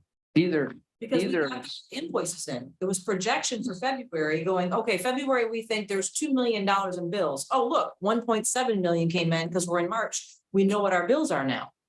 yeah, but Okay. So they adjusted them down. what it means is, I think Director Liberty understood my concept, which is, it's a standard concept that you do a moving process and you bring in new information each month and you throw out old information. But they You did. You update, if you might, you didn't want me to interrupt. If you update from projected to actual, yes, that's going to shift some numbers around, of course. But it's going to do that every month as you go along. But And you're right, but also, I don't want to step on your comment there, but so can I yeah, go ahead. So I think to your point, which is a good one, as it gets warmer though, we're going to have to nominate more capacity. So the amount of capacity that we buy under the PCA line item is going to go up each month. Sure. And then what will happen after we nominate, for example, in March, Stanton suffered a fire. That means that suddenly that 11 megawatts that we nominated and we're expecting isn't available, correct? That means that under the supplemental contract, we're going to have to pay a higher amount of capacity because that unit turned out to fail after we nominated. We didn't know it was going to fail. So when we see those actuals for March, it's possible that they could come in higher than we thought they were because we're going to have this additional capacity number. So that's a bad timing issue because not only do we lose a unit, which we had nominated, but it looks like it's going to be a much warmer month than we had expected. We all know what's happened the last 2 days. As a matter of fact, I say we all know. On our side, we know that the Florida Municipal Power Pool was in trouble the last 2 days and actually called us to run our power plant to support the pool Really? because of the loss of some of the other units in the pool. Because it was hot. Very hot, particularly up in the northern part of the state. It got much hotter. We're a little bit used to the heat, but we've been on it's been probably 3 to 5 degrees hotter here than we used to in for this time of month, and humidity's high. So load was up, the power pool suffered these unit losses, and it got so high that they called for us to run our units to support the pool, even though we had not nominated necessarily to run them. So there's things that are going to happen to our numbers in March that are going to move them from projections. But in principle, yes, you are correct that as you go through the months, as you complete a month, you take out the projection for that month, you insert the actual, and then you project the next month in the series. It continues to roll. And the movement of the numbers, with the exception of Stanton, or was it Stanton or St. Lucie? Stanton falling out, which of course you can't predict. Right. They don't tell us when they're going to have a fire. I Right. get that. And it sounds like we might want to have in our spreadsheet that helps us follow this through pop a column in there for weird stuff. Right. It's unprojected. So St. That's Lucie. probably gonna have a pretty big influence on the number. Yeah, and I we would get a guess. notice from the power pool and what's happening with the units. I'll share with you in St. Lucie, though. St. Lucie, we knew they were going to have an outage because that was a scheduled, Plan, planned outage. Nuclear, they you gotta do them. yeah, got to do it. So we had nominated the 11 because under the contract with that project for years, it's a very good contract. When we can't get the full 22, we actually they give us half. Even though that unit's out, we get half. But now we're short 11 megawatts.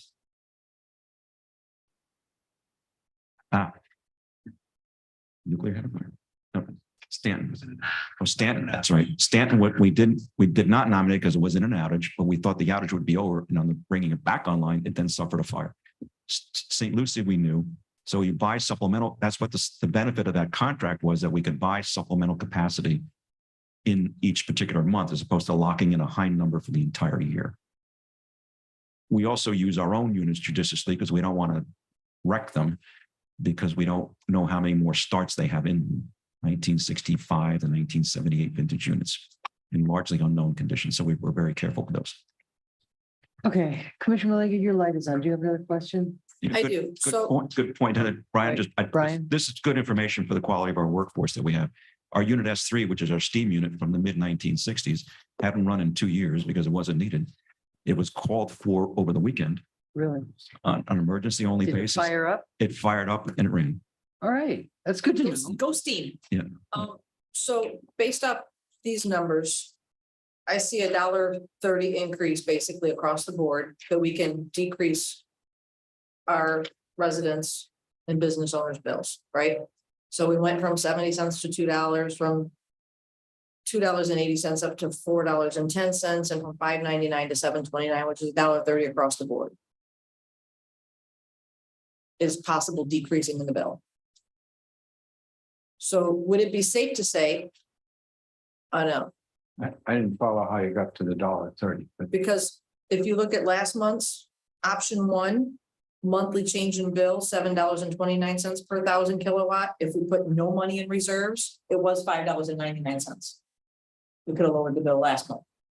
So it went from $5.99 to $7.29, So the amount of the reduction increased got to better. $1.30 Right. across the board. We can give a bigger reduction now because it's reflecting that costs are coming down. Correct. So would it be safe to say, back to, you don't want to shoot for 10, but would it be safe to say if we went, okay, another $1.30? Could be a safe projection to say, okay, maybe next month we could be at $8.59, $8.60, $8.70, closer to the $10 mark. But I personally don't want to have to go back to our residents if there's an increase in gas. So I'm in the middle. I'm just going to say that I'm in the middle of saying, let's put $300,000+ in reserves for a stabilization fund, and give a reduction next month, because it looks like we'd be around $5.40 to $6 in a reduction in bill. Commissioner Diaz.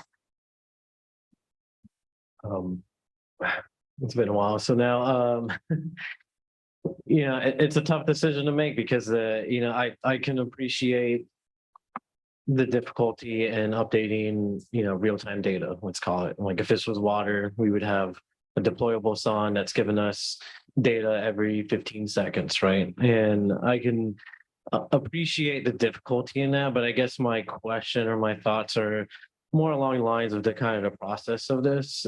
I mean, realistically, going every month and getting the numbers, is this going to continually be a problem? Because, projected purchase power, you guys kind of fix the numbers, right? We got the invoices in, we know how much people are paying those bills. So as the month progressed, you can adjust those numbers to be a little bit closer to real time.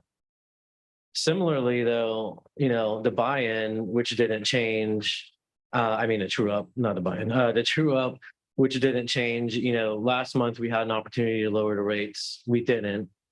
And that didn't even chip away a single dollar at the true up. Similarly, and the one that I think I was kind of more surprised that it didn't change, the total amount of sales, because, you just said like how this month a lot warmer than we expected it to be. So climate data, certainly, never a sure thing. But as we get closer to, the April 1st. I hear you on the May 1st. It's a little too close, but as we get closer to that quarter, we do have March's climate data and what's been happening in North Florida and other power generating units. So, in the future, and as we continue to do this monthly, what does that process look like? Can you look at that stuff? And you've done this in the past before because of notice, where you've put up numbers 2 weeks to get the notice, and then like the day at the meeting, you're like, okay, these are the latest and greatest hot off the press. Is that something that we can consistently get on? We could, but it's a major exercise that come running in, and these are literally hot off the press. So we think about, let's talk a little bit about the projections, where the number comes from. So at the close of the month, if that matter, every day, we can read the master meter at the tie line. That's all the power that came in the city. I don't know how much of that power is going to show up in customer meters, but are what we call line losses, or customers that didn't pay, or just losses. We don't know how much power customers actually used until we read the meters. There's 27,600 or so meters out there. And then we have our own streetlights, but that's a fixed number that's unmetered. We then read those bills on 22 or 23 or 24 different cycles each month. So there's new data coming in every day on how much power customers actually used. But even then, it's not counted in this until the bill is paid. So there's a big lag between us having a solid number for what customers used at each home and actually paid us, and what actually came into the master meter. That's at least 30 to 60 day lag right there. So what we could do, and I mentioned that if we look year to date, it appears to us, We're out again. wasn't me. If we look at the total amount of power that came into the system year over year, it appears that we're running at about 4.5% to 5% more year over year. So we could literally just put our thumb on the scale and say, don't use the number that we used last year. Take that number, add 5% to it, and assume that pattern will continue. That's one way to do it. We could also open the Farmer's Almanac or look at the month ahead and say, is the month ahead forecast? But now we're really getting speculative, right? And we know this is a number that gets a lot of attention, and I don't want to be on the wrong side of the number, yet I'm anxious to get a rate decrease to customers as quickly as I can. Okay. Backtrack to what happened during the budget process. We submitted budget numbers last year in August, which were put together in July and August. You all approved the budget in mid-September for effect October 1. Gas prices were taking off on us, and the numbers that were in the budget were already not realistic, but we couldn't come in and keep changing things right at the last minute. So, Right.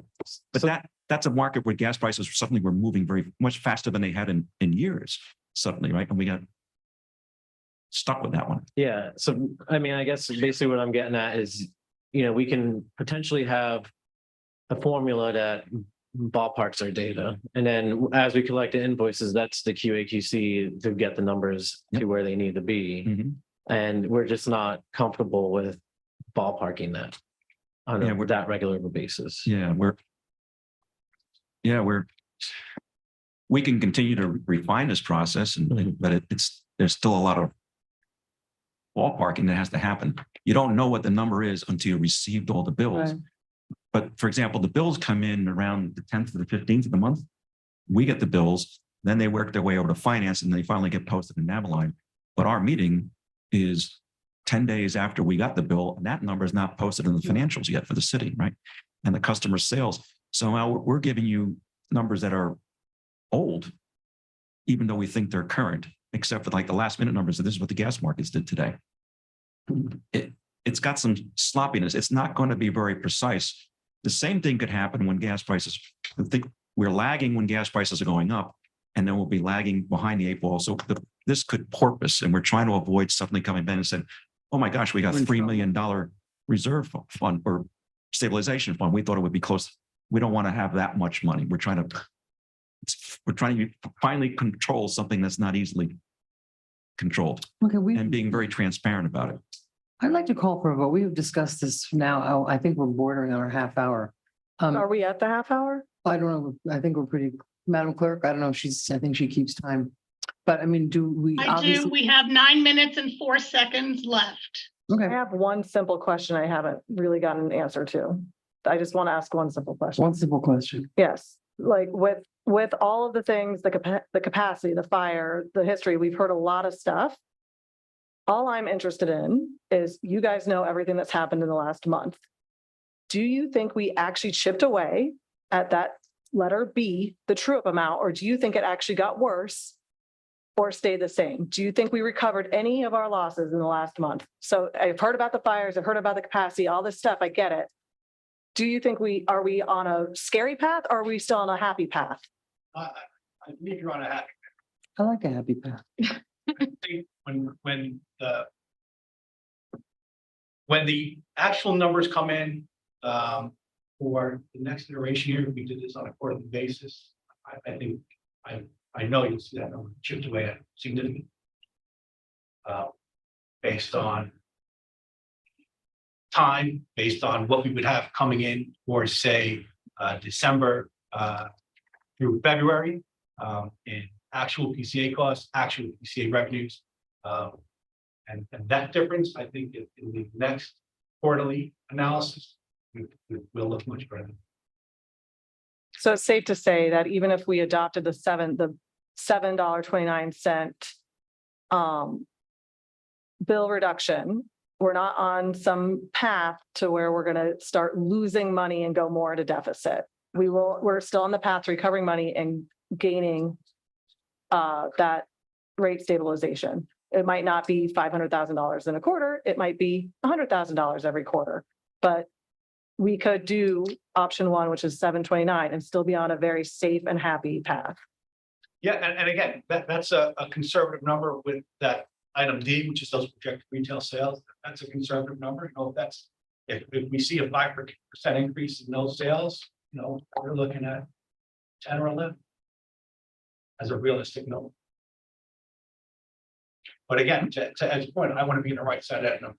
I don't want to put something out that says, you know, you can probably be at $15, then it comes in at $8. Right. Wait a minute, now we got to. Yeah, no, I think you have support for that conservative view from all of us up here. Okay, let's have a motion. Let's move. I still have a question. I want to make sure that I'm voting on numbers. We just had a very good question. Forget the actual numbers, take into account the various uncertainties, fires, blah, blah, blah. Just based on overall what you've seen, and basically, I think what's in the back of that is we set the PCA at a pretty high natural gas price. The natural gas price has either continued to come down or came down a lot and then sort of steadied out, whatever it is. We should be whittling away at that area under the curve. Whether we're whittling away at $15 give back or $10, $7, well, there's a bunch of uncertainty.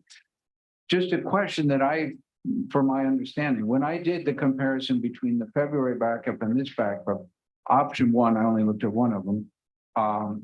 The PCA number was 55.73 for one, 57.03 for the other. That's about 102% by my calculation, if I didn't screw it up. But when I compare the 7.29 and the 5.99 in dollars in the reduction, that's 1.22%, 1.22. Shouldn't those two numbers be the same percentage off of each other? Because they're calculated, and I'm wondering, you know, Scrivener's errors, I've made tons of them, so I don't know. But if you do the ratio of 55.73 from this month to 57.03 of what we saw last night, they come up pretty close. I came out to 1.02. But that's what we had a variable, that A variable that moved. Yeah, that shows up in the PCA. That's why the two PCAs are, because that's the only thing that moved was A, and it moves the PCA. What I'm not understanding is that 7.29 compared to the 5.99? I would have thought they would be the same ratio to each other as the two PCAs. But I may be missing something about how you get from the PCA of roughly 55. And does that really affect our vote tonight? Yeah, I mean, I would like need to to know what are our numbers, and are our numbers reasonably accurate, or are we so conservative in what we vote on that we should be okay regardless, which is possible. I think they're relatively conservative. Well, I would be comfortable, you know, making the adjustment, but that's your. Okay, so what would, from the department, what would a comfortable reduction be that would lower the prices and give us some bump up of, take off some of our deficit of the account? What the number, What's your gut feeling? I mean, Can you please speak into the mic? I'm comfortable with that 729 number. If I move this to add that 5% to D, Yeah. What would it be then? you said 10, I wouldn't. You wouldn't call us crazy. I move for motion to approve option one. Do I have a second? Second, Okay, all in just favor? to clarify, that's the $7, that's the Yes. one that gives the biggest decrease. Yes, $7.29 and zero going to stability. And that, and for clarification on the motion, that's to go into effect, May one. not April. May one. Well, it's And are good. you comfortable with that? I'm comfortable with April. I'm sorry, with May 1. Do we have public comment? Is there public, we have none. Is there public comment, Madam Clerk? I don't have public comment on any other item tonight, Madam Mayor. Oh, my goodness. Okay. So we have a motion. We have a second. All in favor? Aye. Thank you very much. Okay, moving Take right. a 2-minute break. Sure, we can take a 2-minute break. Tim, did you say 2 minute or 10 minute? Whatever, however long it takes to get where we gotta go and come back. We're gonna take a quick break. Yeah, I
Yeah, some people are here, that's, you know.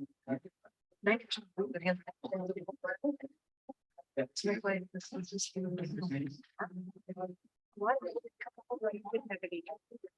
so we didn't even have a chance in writing that, you know, that data. You know, it's just, it's hurting us. And until we change that, you know, it's gonna be, maybe we'll get to 50,000. Maybe in 3 to 5 years, or, you know, 3 to 5 cents from now. God, I'll stay, you know, it's 30 years from now, but I mean, I just. We're gonna do that. Like, I think the demographics of Jeff here, that 3 mile and 5 mile. Which happen that you can't account because it's fish, they don't vote, they don't pay taxes. Right. So when you really look at the numbers on your, on your radius, your highs or lows. So on the opposite side, it's very, right. But see. That is, we have one class and it's that middle class. Yeah.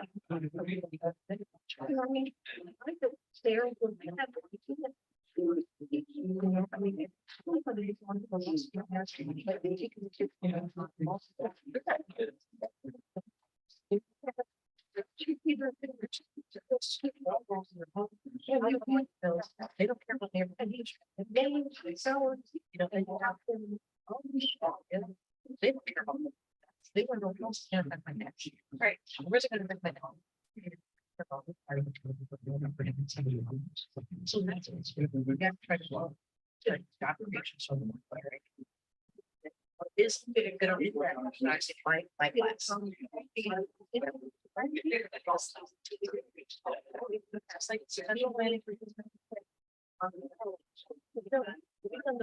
Your hourly pay. I said,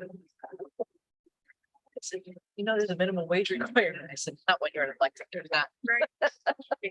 How is the gym in Lantana doing? Is it? Oh, good. Yeah, we had a staff meeting, Friday, Madam Clerk? staff meeting. I am here just waiting for everyone to be on the dais, Madam Mayor. Okay, I well, was she's, actually about to pipe up as it is 8:02. she's a wanderer.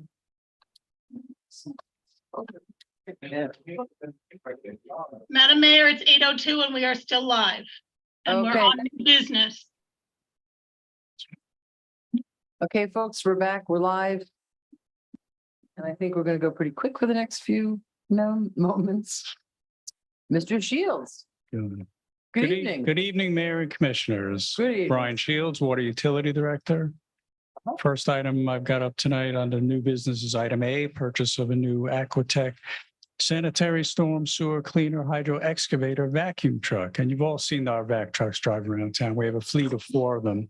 This is to replace our vintage 04 model, which is we spend more on repairs than we do on buying a new unit. So this is off the sheriff's contract and recommend approval of the purchase order. Do I have a motion? I move to approve the purchase order. Do I have a second by Commissioner Stokes? All in favor? Aye.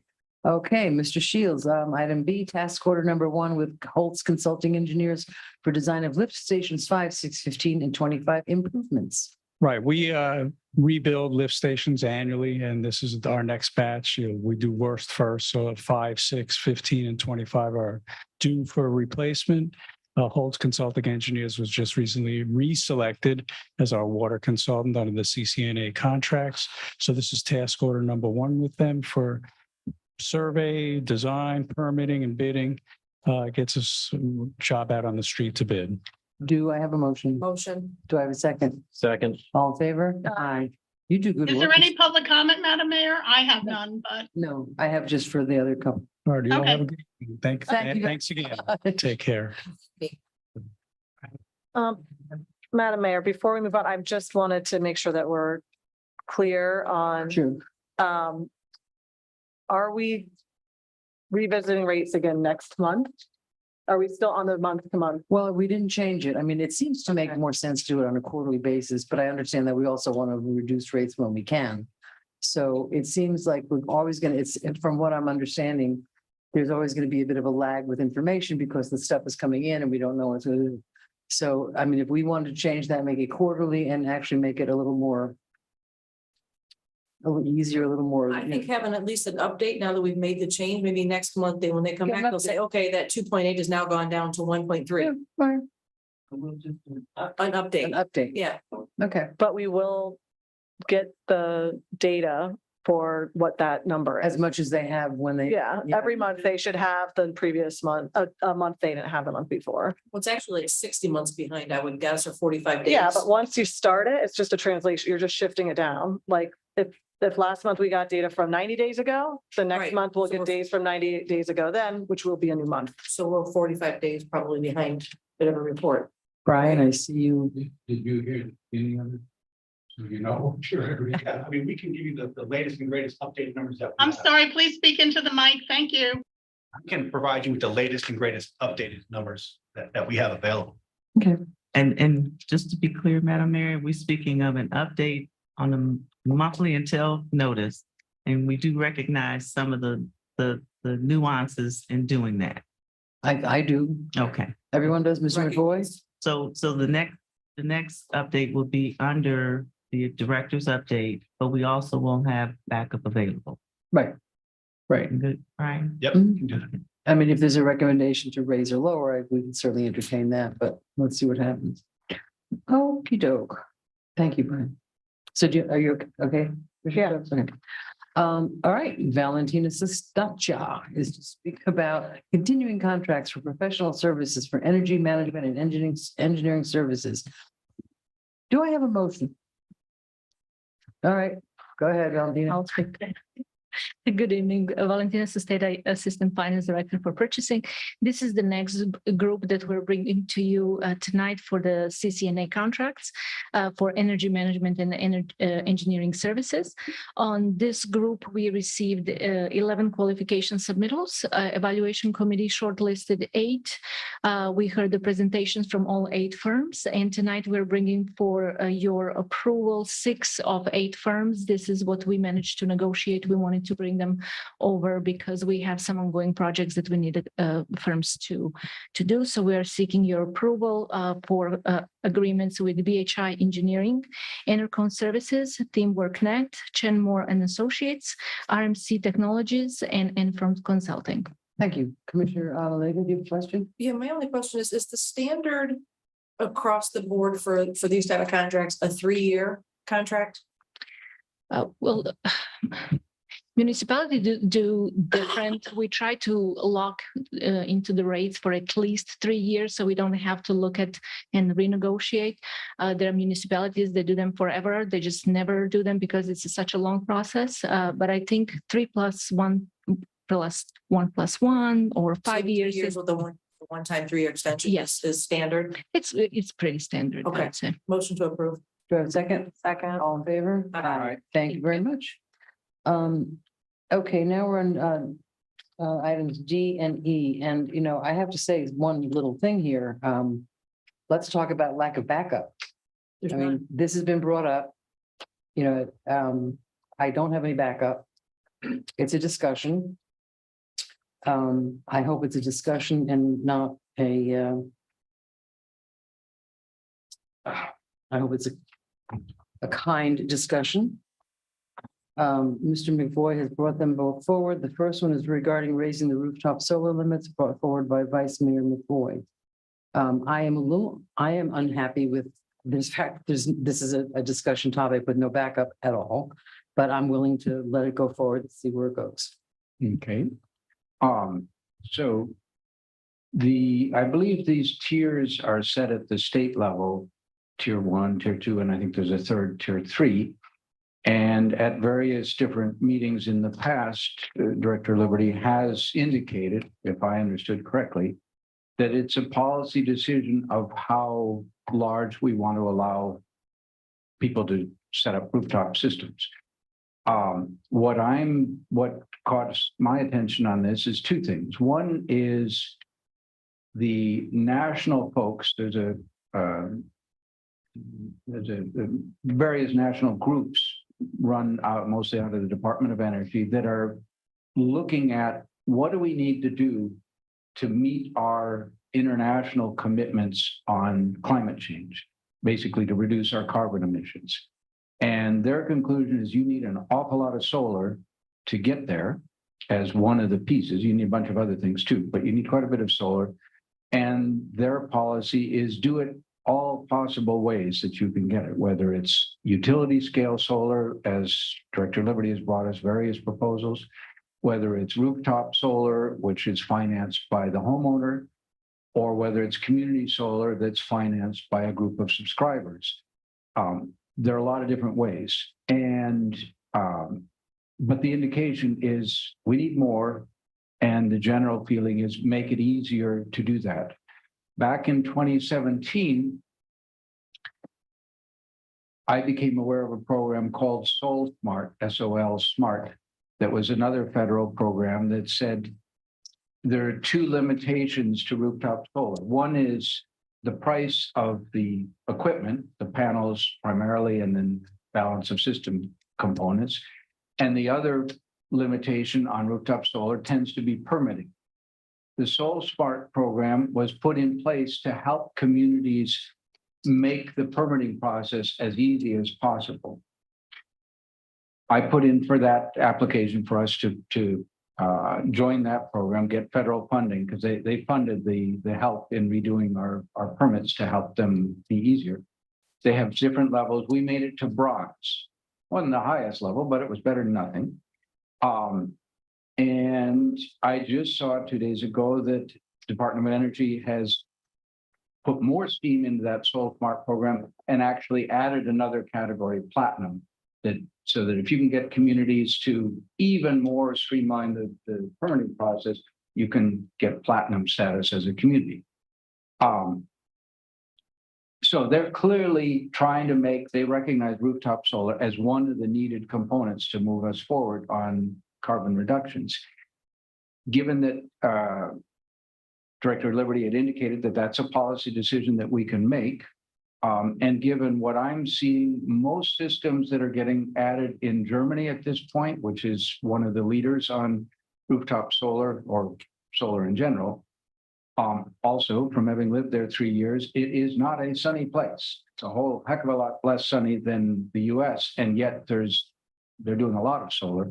Most of their systems coming in are now in the 10 to 20 kilowatt range, leaning toward the 20 and adding battery storage with it. So to me, it made sense to let's go ahead, take Director Liberty's suggestion that this is a policy option. I checked with the PSC, the Florida one, even though they don't regulate us on this, I checked with them anyhow. They said, yes, it's fine. That's local policy. I checked with our city attorney, Christie, and she says, yes, that is part of our net metering agreement. We can choose that. So it's a choice that we can make. Okay, thank you very much. But policy has to be based on facts. So my question to Mr. Liberty is, what would be, based on your knowledge of our system and what we can do, what's your response? Yes, Madam Mayor, I may address and also provide a bit of history. First of all, I wholeheartedly agree with the Vice Mayor. This is a matter of policy, and it's not a matter for staff. We just administer the rules. My concern, I guess, and maybe I'll just be more specific, and I get it that it's a policy decision, but is there something, I'm practically speaking, in terms of the ability of our system? I have no idea. Is there something about that would be a possible issue? Or are those things dealt with when they would ask for a permit? Would that be the? Right. So there are possible issues. That doesn't mean that that's a reason not to do this. So I just point out that the issues that staff would have to deal with to move ahead with implementation. Let's first address the tiers. There are 3 tiers in the state. The city's had a tier 1 program for many years. It was, matter of fact, was put in place in 2012, I believe, at tier 1 with a cap at 10 kW. That policy existed and was reaffirmed in 2019 by the commission at that time. However, between 2009 and 2019, for that decade, the city operated in violation of state law. because the program was not properly set up. And when we fixed that in 2019, I was surprised it was that way when I got here. We put things like interconnection agreements in place and documented things, and it's all in there. Since then, I'm proud to say, as a matter of fact, I have the latest report. We have 195 systems that are currently operating. As of the latest report, I have 78 that are in the permitting process for a total of 2.132 megawatts AC, which is actually bigger than the city's own solar farm. So I know there's people that spoke tonight that said we're behind. Yeah, We actually, I believe, have a higher penetration in terms of percentage than many of the utilities, but we're up at 273 units are either in operation or will be in operation as soon as they go through the permitting process. okay. When the state law did this, and I don't know why the city commission adopted a 10 kW cap. I was not here when it happened, and the commission reaffirmed it. But there is an impact to the city financially as more Yeah. customers go to net metering, but the law requires net metering. We're complying with the law. We have a program. And the question is, do you want to expand the program, which is again, totally a policy. When you get into the details, which are going to come up in item E, in terms of how large those units could be, those systems could be, there is a potential that there'll be more energy flowing through the service line to the home or the secondary line to the transformer if a home is producing much more. So I just use a very simple analysis. And this doesn't mean that it's going to happen every time, but there are already mechanisms, I believe, in our processes to handle this. Let's say, for example, the customer wants to be in tier 1, and tier 1 is up to 10 kW, but under the classic net metering rules, where they net to near zero at the end of the 12-month period, they would call for, let's say, a 4 kW system. This is just one example. Under the current rules, they would be limited to installing a 4 kW system. I think what the vice mayor is proposing is that they've been allowed to install a 10 kW system. Well, the concern that we would have to just check the box on and make sure it's okay is that the conductors that are serving at home, the infrastructure can handle the additional 6 kW That's my of question. load. That may be okay. I can't tell you as a blanket, it will be okay. I can't tell you as a blanket statement, that's a major problem, therefore don't do this. But it's something that we would have to look at as those applications come in on a case-by-case basis. So if an application, just so that I understand, as an application comes in, our utility would go out and determine whether that house, and again, I'm very simple, the wires to that house can handle that capacity, Correct. essentially. Correct. And once it comes from the wire at what we call the service line, it's either overhead or underground, it gets to the nearest pole. Now it goes on to the common wire, if you will, the secondary that's serving up maybe upwards of 10 homes. We need to make sure that that is not overloaded because of what anybody else is doing, excuse me, and then also the transfer will be okay. It's not an impossible thing to do. It just takes staff time to do that analysis. But it would be on the owner to upgrade their wiring to connect to us. Correct. And when the general policy and procedure, as I understand it, has been that customers who require the upgrade bear the cost of that upgrade. Okay. That's not a reason to stop this, by the way. Right, no, I'm It's just trying to it's get. just reality. Mr. Diaz. Yeah, I mean, I think generally when people go for rooftop solar, they understand, the service line cost that's needed and the technology. The GC certainly does, it's installing it, but I mean, I think it's fairly safe. And we've had this conversation, I think the very first meeting I had with you after getting elected, we've talked about this limit. And, I think that it's important to understand there's also this tier 2, it's really important. But there's also other kind of, let's call them natural limiters. And like the big one is cost, right? Not everyone can afford rooftop solar in Lake Worth Beach. And it's not like if we raise the limit, 42,000 houses in Lake Worth are going to start generating their own electricity. Realistically, cost is a huge factor, but also there's the physical limitation. Like I know a number of people out there who have a home, and even like an entire condo building wants to do rooftop solar, but realistically, the limitation is how much square footage do you have on top? Is it even worth generating electricity for the 40 units or whatever that's in the building?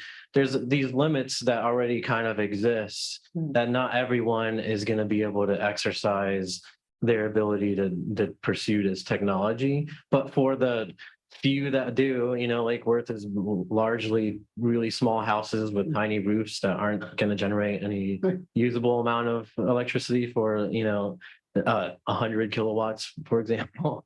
I think those limitations will kind of already exist. And then, of course, our very substantial renters population and so on and so forth. So I think it's a reasonable ask to bring us to this next level, especially as, the people who can afford the rooftop solar, they're putting in 220 car chargers, and everyone, people are switching over to EV and things like that. And we're encouraging people to not use gas anymore. It's not safe, and, try to move everything towards electric. So the demand is, the use of electricity might go up, which isn't great overall in the grand scheme of things. We want people to generally use less electricity, but at least to come up with a better source. So those that are with the capability of bringing on these systems on their house, I mean, it's to use the expression, more power to them, right? So let me add to that and with some points. So first of all, under the current net metering rules, the customer has to net to zero. I'm not aware of any system that was so large that a service line had to be upgraded for this project. But we've been using the net metering concept, going larger. I don't know if it'll happen or not, but we look at all anyway, so we'll have to look at it. I'll point out though that this has impact on capacity nominations, and here's why. You take this, let's say we're headed towards 2.1 megawatts, and it'll undoubtedly be higher. This is not going to stop. It's going to continue to grow. We have 1.7 on our own solar farm. The swings that we have in output in a tight footprint are pretty significant. Our own solar farm will swing from 1.5 or 1.6 megawatts down to 300 kW. And within 5 or 10 minutes, it swings up and down, up and down. We talked about capacity nominations. In our current contract, we have a period of time during which we can exceed our nomination without a penalty. We, as solar becomes bigger and bigger behind the meter, we're the provider of last resort. We have the obligation to serve. So we have the obligation to serve that home, whether it's a bright sunny day and they're making all of their power, or the system is turned off for maintenance, or it's a cloudy day and it's not making any, or a small amount. We have to make sure that there's power delivered to that home. We're not going to turn off that home remotely and say, no power for you today, right? No soup for you type thing. No, we're not doing it. Obviously, we're not going to do that. So what we're going to have to do as solar becomes a larger and larger portion of our behind the master meter load, the main meter with the FPL system, we're going to have to nominate more capacity just to make sure we can cover those days, because we don't have the option to be short. If we are short, I say we don't have the option. Here are the options. If there's sufficient transmission capacity on the FPL grid to get it here, then fine. But if we didn't nominate the capacity at the start of the month, it may not be there. If it's not there, we would then have to start up a fossil unit at the power plant to cover that imbalance. It's not unusual that we would have to do that. So now you're starting up a 1960s vintage diesel unit, what we call the M units, or GT2, which is 1970s vintage, to make up that capacity. So the point is, what we would do to avoid having to run those units is we will start to nominate more capacity. We nominate more capacity, we incur a higher expense. That's in the PCA, but these customers aren't paying the PCA.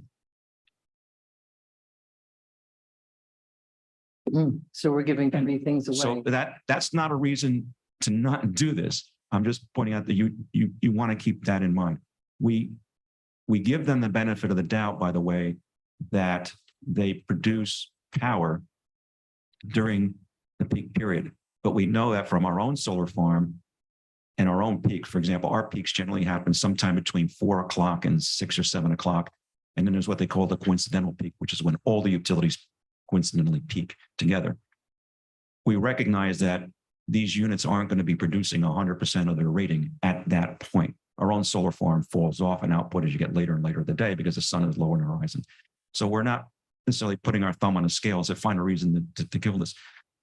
Our job is to implement and execute on the things that you ask us to do. And we'll just increase our nomination to make sure that we have adequate capacity to serve all of our customers. So one last question. Do we have the numbers?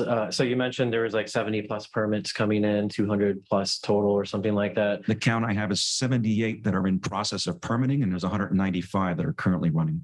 Okay, and then so let's bring us into the real world. What does that look like as far as the system? Are these permits coming in? Are they, powering their entire house and then some? Are people installing it to power like a car charger? Under the current rules, they're following the net meter principle of if not exceeding the average of their last 12 months. That's basically what we're doing. Okay. If we have a customer who says, for example, you all recently approved something for a customer who had an electric vehicle on order, and they had, for example, and I think this was an appropriate policy decision. The customer had an electric vehicle, had sold it, had a new one on order, and their average monthly consumption was going down, and it was going to set their limit too low, knowing that they had I think it was a Mustang Mach-E coming, which was going to use more. So you all adjusted the rules so that we could add, I think it was like 3,000 kilo, I forget the exact number, to the size to recognize that some people are going to order an electric vehicle. So we're not in the process of trying to deny these things. We're just in the process of making sure that they're all properly, when they're in the city, by the way, we have to make sure they're properly permitted through the construction department, building department, right? In our side, we want to make sure that all the documentation is in place for the interconnection agreement so we comply with state law.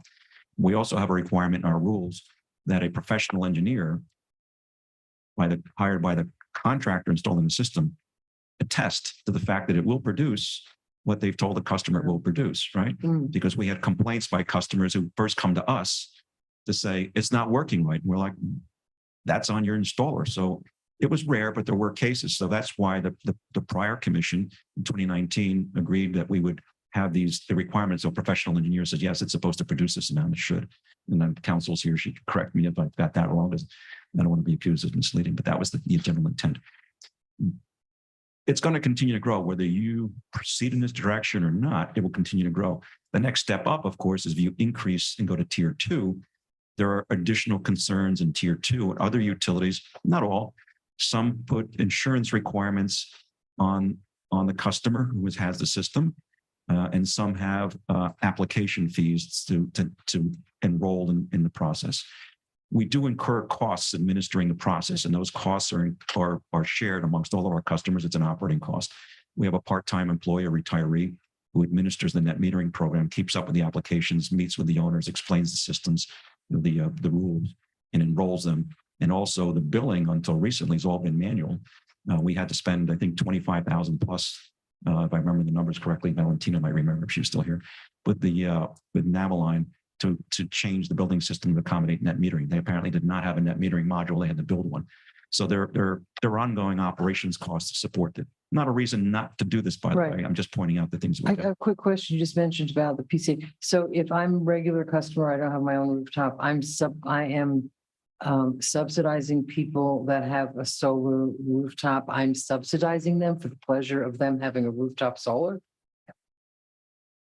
Yes, that's at times. We estimate that over the course of a year, that's probably about $150,000 in total with the current program. And that will continue to grow. Now, there's by the way, there's another side of this argument. The solar industry would say that they're not subsidizing. But the reality is that state after state after state, they have the solar industry and the rate making bodies and the utilities have settled in many states on this issue and agreed on higher minimum bills. So you'll see, for example, FPL, I believe, changed their minimum bill recently from $8 to $25. The Carolinas, I think they're around $30. So they still pay the minimum bill? They still pay the minimum bill. In California, they recently reached a settlement which will change the rules. The grandfathers everybody in, will then gradually change the rules. These are very weighty, difficult matters that policymakers have argued back and forth on, but the general understanding is there is a subsidy.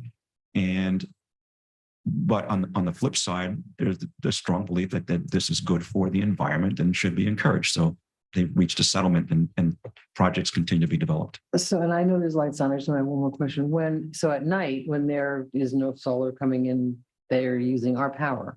Correct. So do they pay for that then? Yes, they do. They pay for it, but then mathematically it nets out to near Hopefully balance. at the end. Right. And the part of the fallacy in this is really not understood well by most people is that we take the power that they make during the day that they don't use. We take that. We keep track of it on a spreadsheet, basically. The reality is that we don't give them that same power back at night. The solar, it went away. So what we did during the day, the extra power that they make, we have our supplemental contract that then basically backs down to accommodate the fact that that extra power came in. That's one of the values of having a supplemental contract. If all of your contracts are fixed and rigid, We'd have to buy it even though we don't need you'd have it. like having all four tires locked up at one time, right? Having a supplement allows you to absorb and extract, and absorb and extract, and allow this balancing. But that's one of the values. But there is a cost to ramp. So for example, when I talked about our own power plant that goes from, let's say 1.5 megawatts down to 300 kW, that 1.2 megawatt swing, how did that happen? Well, there was a power plant someplace that went a little bit faster and then slowed down and then went a little faster. And that constantly hunting up and down it has an impact on transformers, and it has an impact at some point in the power plants. Now, what's not well defined in the Florida market yet for power generation is what that expense is. That's called an ancillary service. You have to maintain voltage, you have to maintain. So you're wearing frequency. them out a little bit more because they're turning on Right. and off. But that's a cost that utilities are currently absorbing as an operating cost. It's not being spelled out as an ancillary service or separate cost at the moment. Okay, Commissioner Malia, Commissioner Stokes, and Vice Mayor McVoy. Okay, thank you, Madam Mayor. I'm in favor of rooftop solar. I think that it's great. I had somebody come give me an estimate 6 years ago and I said, absolutely not. I'll be dead before I see the benefits to it. And my house is complete sun. But for those who can afford it, like Commissioner Diaz said, great, go for it. I'd like to see a couple requirements if we're going to move forward with this. Number one, I think that there should be a requirement for them to have a battery storage. I think that's something that we need to look into. I also want to talk about application fees, because if we have staff time invested and we're making sure that their load is going to be okay on the lines, that's staff time. So I'd like to see an application fee. I don't think that we should be losing money to lose more money in the end, especially when people have the money to spend on the solar. And another thing that I want to talk about is insurance requirements. So you had mentioned that briefly, but last year there was a movement of a lot of homeowners insurances canceling and policies if there was rooftop solar put on a house. So do we have anything in place to make sure that we're protecting our residents and saying, hey, congratulations, you're getting solar, but you might want to call your insurance company and make sure they're going to keep you covered? Because to me, I don't trust GCs as far as I can throw them. They'll just do whatever they can to get the contract and not mention this. So I think that if we could put together some kind of consumer safety, when they do the application and they pay the fee, we need to put on there in bold letters, contact your insurance company prior to installation, because the last thing we want to know is we start getting phone calls and people are installing solar and now their insurance company is not doing, and now we're, and now their insurance company is not going to renew their policy. And well, why didn't you tell us to call our insurance? So I just want to make sure that we're kind of covering all bases if we're going to move on this forward, that we're not just saying, yes, go forth, and we're not putting the right channels in place. And I really think the application fee and the battery requirement should be looked at by legal, especially on the battery requirement. Commissioner Stokes. Yes, this is a discussion item. We've discussed a lot. Unfortunately, I don't find it very helpful to me when we talk in a bunch of what ifs and all of everything that just happened. So what I would like to see is have this brought back as a voting item, but everything that we're claiming and saying is written out on backup that I can read ahead of time, digest, and then come prepared to ask questions. I would like a lot of the scenarios we heard about listed out on paper and what those impacts would be. And then also an estimate of the likelihood of each scenario happening, because I can't make a good policy decision without information, and I need it clear and ahead of time. So that I think the intent of my guess is usually with discussion items, it's just like, do we want staff to put some time into this? It's not for us to figure everything out tonight. I can't do it because I don't have enough information. So I'd like to bring this back, and I do think it's important enough for staff to dedicate some time in preparing this and then making sure that the backup is So let me very and I would clear. ask Mr. Woody. add just a concern on my part with providing an estimate. I don't have any way of estimating how many service lines could be undersized if customers go to a bigger. I don't even, I don't know how many customers will install systems. It's like a scenario plan, like Right. if this happens, this happens. And Like- again, and what we've seen to date, I'm not aware of any situation where a service line had to be increased. I'm saying it because we follow the net metering principle, but if you remove that principle and say you can go all over 10 kW, I don't know. I'm not the distribution engineer who designed those service lines, and I don't know what size wires they are. So it's really dependent on the residence. If it's a newer residence that has a higher amperage service, maybe not. But if it's an older residence, maybe not either. And if you had two neighbors next to each other that each put on, would I that don't- affect the line? Yeah. I think it's going to be, my gut says it'll be rare, but to put a percentage on it, All right, well, I want anything that I'm hearing that's a Mhm. claim that is a pro or a con, I feel like needs to be backed up with something that I can read and digest. Right. Because having all this stuff thrown at me isn't helpful for me. so what I can say is that as a part of our permitting process, and it varies whether it's in the city or outside the city, by the way. Within the city, we would look at the size of a system and we would look at the service line and the transformer to see if it's okay. We would have an engineer, actually, we would have to do that. So we have to have either a staff engineer or one of the engineering firms on our CCNA, just have them set up somebody who can just handle these reviews for us so that we can continue to do our normal work. So as That long may as the be- reviews are done, we're safe. Okay, so it's really just about the reviews. So if we could get that process in paper and the financial Right. impact and, And the financial impact is any customer who installs a system, depending on the size of a system, for example, you can take the KW rating of a system and here's the secret number, but write this down.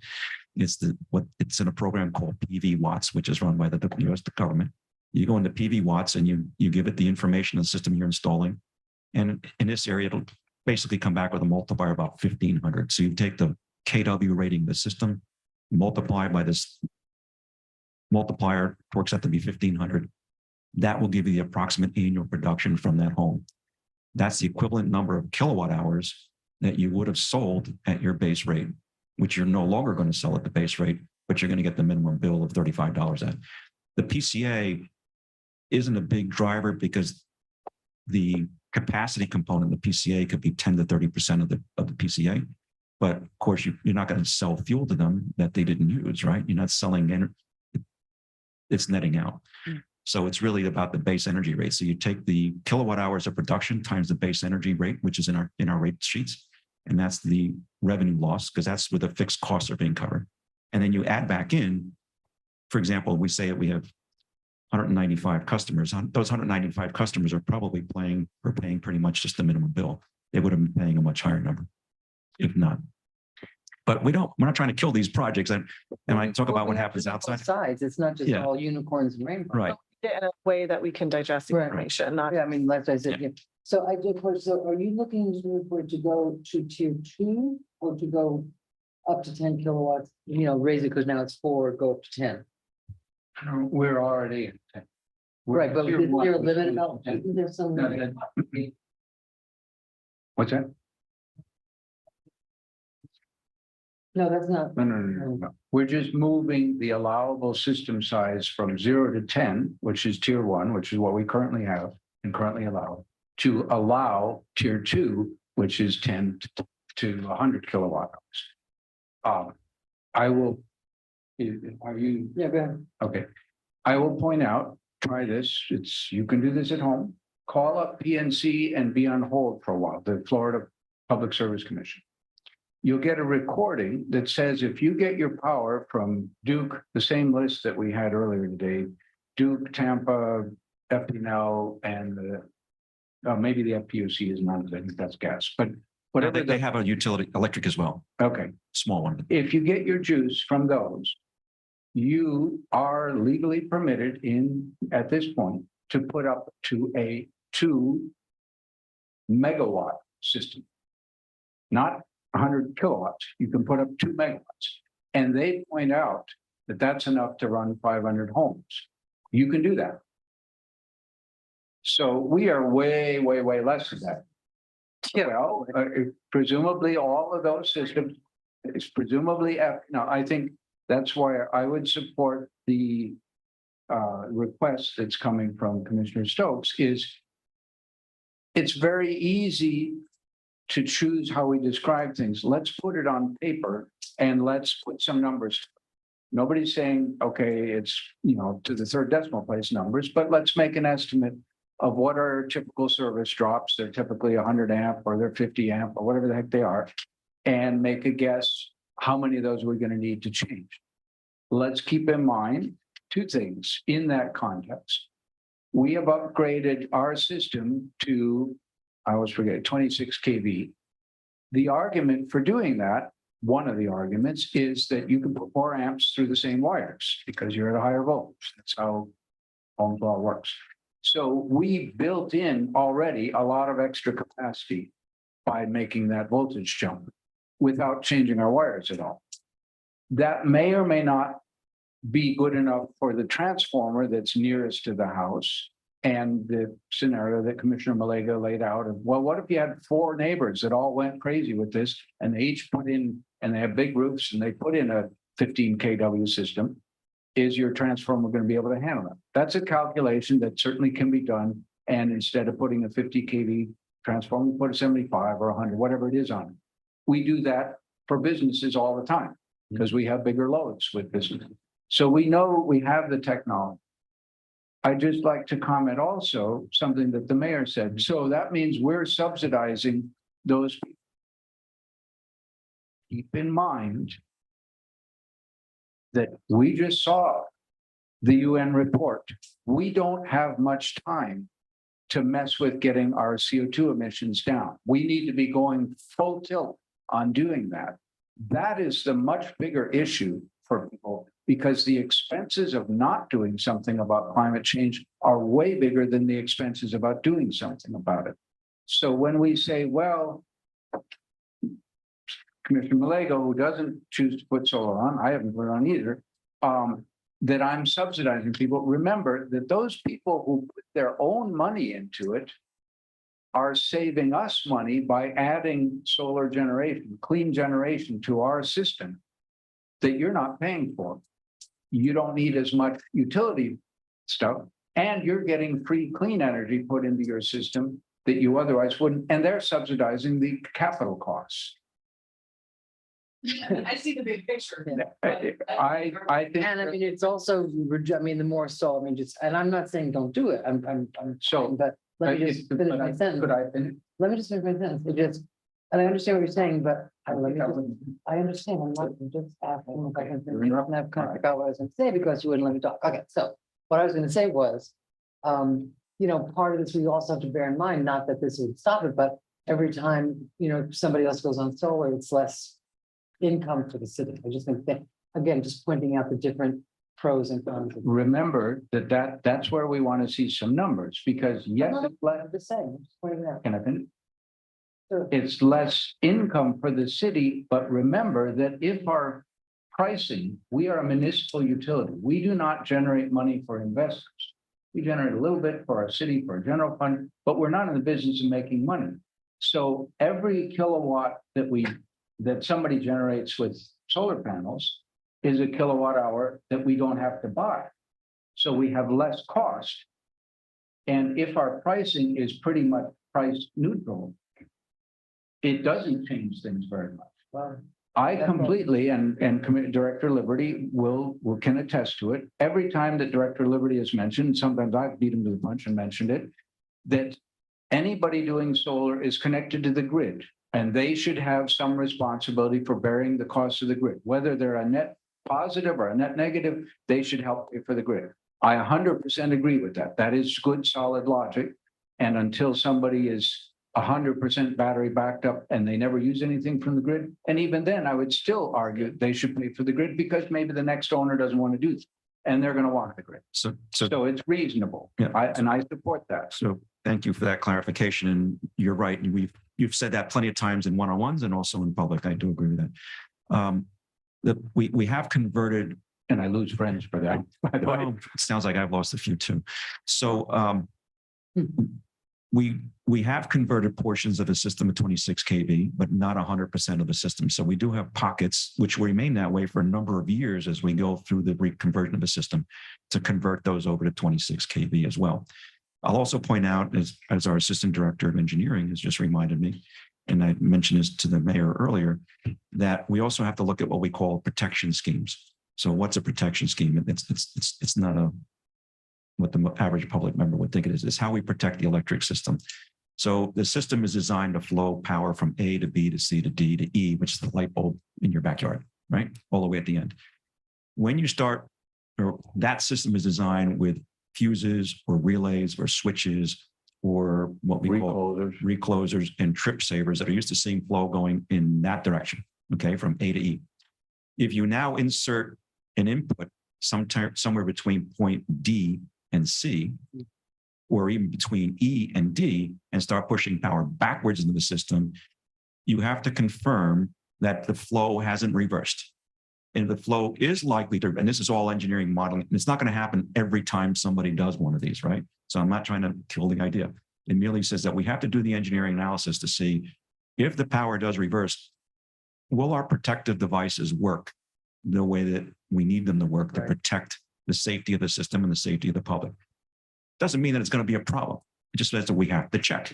We talked about this recently, for example, with the potential to build more solar at the landfill, which I know you're working on.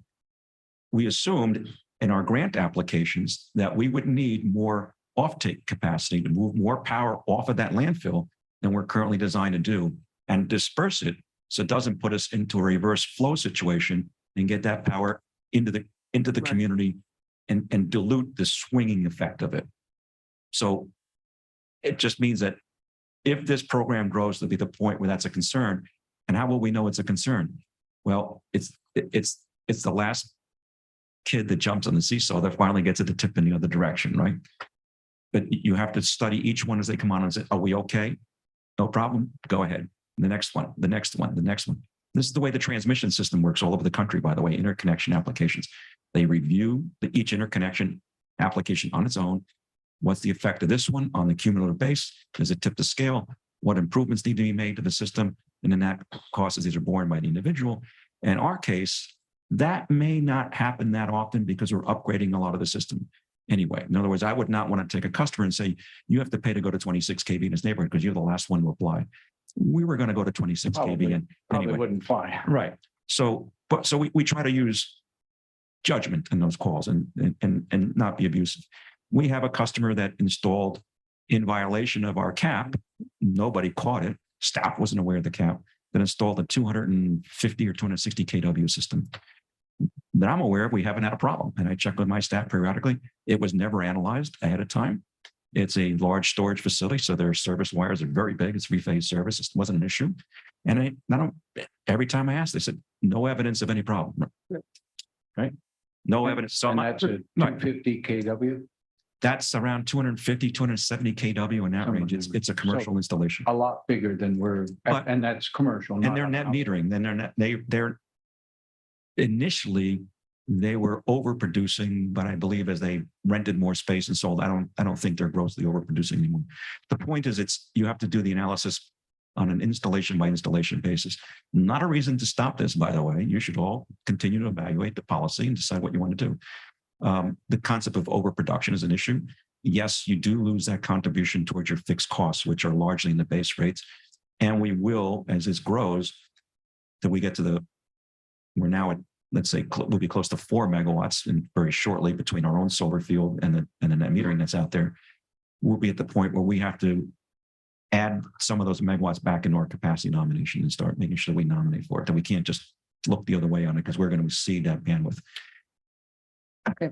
So to clarify the request, when we bring this back with a resolution on that backup, could you spell out for us that capacity cost versus the energy cost and maybe give us a little bit of analysis of, okay, if we have, let's say, I don't know, pick some number, 2 megawatts of solar, rooftop solar, that's X amount less purchased. Assume that it all comes from OUC just to make it easy. versus, and it's less, this much less income, assuming that we're still paying a connection, you know, the grid fee, whatever we call that. Just sort of walk us through the numbers for, say, a megawatt or 2 megawatts or some number. I don't want to be difficult, and I know we've had our moments, but I cannot disclose those numbers in public. What we pay for Put capacity. some ballparks around it, or put, you know. Bound I by the understand. confidentiality of that agreement, and as I believe we all are, that the PCA number, yes, but I can't break out how the Well, magic for multiplier. instance- I can't give you I'm bound by that confidentiality. It's a contractual requirement. Yes, In one-on-ones, we can discuss it with the proper admonitions. But it doesn't go farther than. I us. could not do it here in Right. public. Okay, well, you can ballpark it. You can say, look, you've already told us that ballpark on the solar fields, it's, and I don't remember the exact numbers, but it's in the 35, 40 megawatt range, bucks per megawatt. And I think you indicated that that was, did I get the numbers wrong? I might have. I'm not sure we're talking about the right number. For the solar fields, the utility scale fields. Oh, that's 40. The number that the parties have agreed to use is, it depends on the project. Solar 3, I believe, the most recent guidance that we were given that the parties agreed to was to use a number of 45, and one-on-ones I can share the actual number.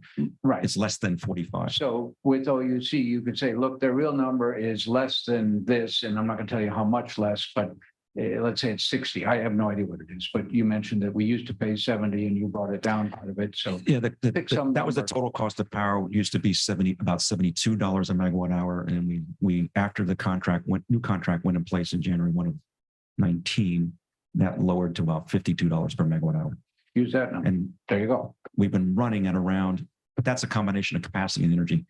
We've lately been running in the range of, the 65 to 70-ish, when gas prices come up and we're coming back down. okay. Pick some reasonable numbers, don't reveal any secrets that we don't need to reveal, but give us some of these calculations on paper so we can look at, all right, what is the real world per 100 megawatts of installed rooftops, or Right. some reasonable way of presenting it. Okay, now Commissioner Stokes has asked for, so we've asked for more information, just, more number of scenarios. Your deadline is in 2 weeks. You can't do that within the next 2 weeks. So this won't come back to us until the end of. I would say give us a couple of meetings to get everything together. We have to work with council on this too, but the next meeting is a particularly long meeting, is even longer than this. There's some weighty issues that got moved to that meeting. Oh, goody. Certainly not in 2 weeks. All right, so we have a couple of public comments. Kara Jennings, 822 North C Street. I support raising the rooftop solar limits. Very excited to see the Lakewood utility, and by extension, our whole city make strides towards increased renewable energy. Cliff Colmeyer, 503 First Avenue South. The cap on household solar needs to be lifted to account for additional solar powered devices such as electric vehicles. Suki Ji Young, 2381 Sunset Avenue, number 110. And this is a comment for D and E. I'm in favor of raising the rooftop solar limits in our city. It's kind of a no-brainer that any city in South Florida should do everything in its power, no pun intended, to get off of fossil fuels and taking advantage of our abundant sunshine. Those are the public comments. And the clerk has said there are no more from her, so. Yeah, and I wanted to add too, because I know that the residents are concerned, the customers are concerned that we haven't been aggressive enough on solar. I point out that No, we were the most aggressive group within FMPA. We brought forward FMPA Solar 1 for approval. I know Peggy Fisher was on the UAB, and it had a lot of very, very heated discussion. Initially, it wasn't well received, and later on was well received. We agreed to go forward with 10 megawatts under FMPA Solar 1, and then 26.55 under Solar 2. And that was all done in the 2018, 2019 timeframe. So we were well ahead. We did not know at that time that the developer of Solar 1 would fail to perform. And we just recently received a $300,000 check, by the way. Because when you're under contract to produce power and you don't meet the contract, you pay a penalty. And now our share of that penalty was $300,000. That check was received a couple of weeks ago in the city. And it will, by the way, credit the PCA. Going to the reserve. So we will have before you at the next meeting a request to a suggestion to take the 10 megawatts that was not delivered under FMPA Solar 1 and to consider contracting it under FMPA Solar 3, which would begin service, I believe, at the end of 2025. Solar 2, of course, will produce power in December of this year. We'll get 50% of it starting December this year, and the other 50% at the November, December of 2024. And then Solar 3 would follow after that. So staff wants to be very aggressive at the lowest cost possible. We fully support, but that again is a policy decision that you'll have to wrestle with at the next meeting, how much. And that deadline, and I encourage you all to avail yourselves some time with one-on-ones through Carmen to meet with me, to learn as much as you can about Solar 3 before the end of April meeting, because we need to make a decision at the end of April on whether we're going with Solar 3 or not, because they will move on without us. That's the deadline. They need to know, I believe, definitively by May 15, who's in and who's out, because that's going to lock down the contract. So we need to do that by next meeting. At the next meeting, that's one of the items on that agenda. So Commissioner- please sign up for, ask for some time and one-on-one so that we can share with you the gruesome details behind it, all cost numbers. You'll see them all. So we know when you're coming in, what we're talking about. Yep. Commissioner Leggett Just one promises it's one quick thing. It's just one thing. You just said that we got a check for 300,000. Why couldn't we take that 300,000 and use that to start our fund that we need? We could, absolutely, we could credit it to the balance, but we're waiting for finance to actually process the check and then I don't know. Have they cashed the check yet, I believe they have. Okay. Well, we I just need don't to know make sure. if we have consensus, but I think this is a great opportunity. It's $300,000 we didn't know we were gonna have. It wasn't budgeted. You already put it in, you already added into the calculations. So we're going to go back and take a look at it.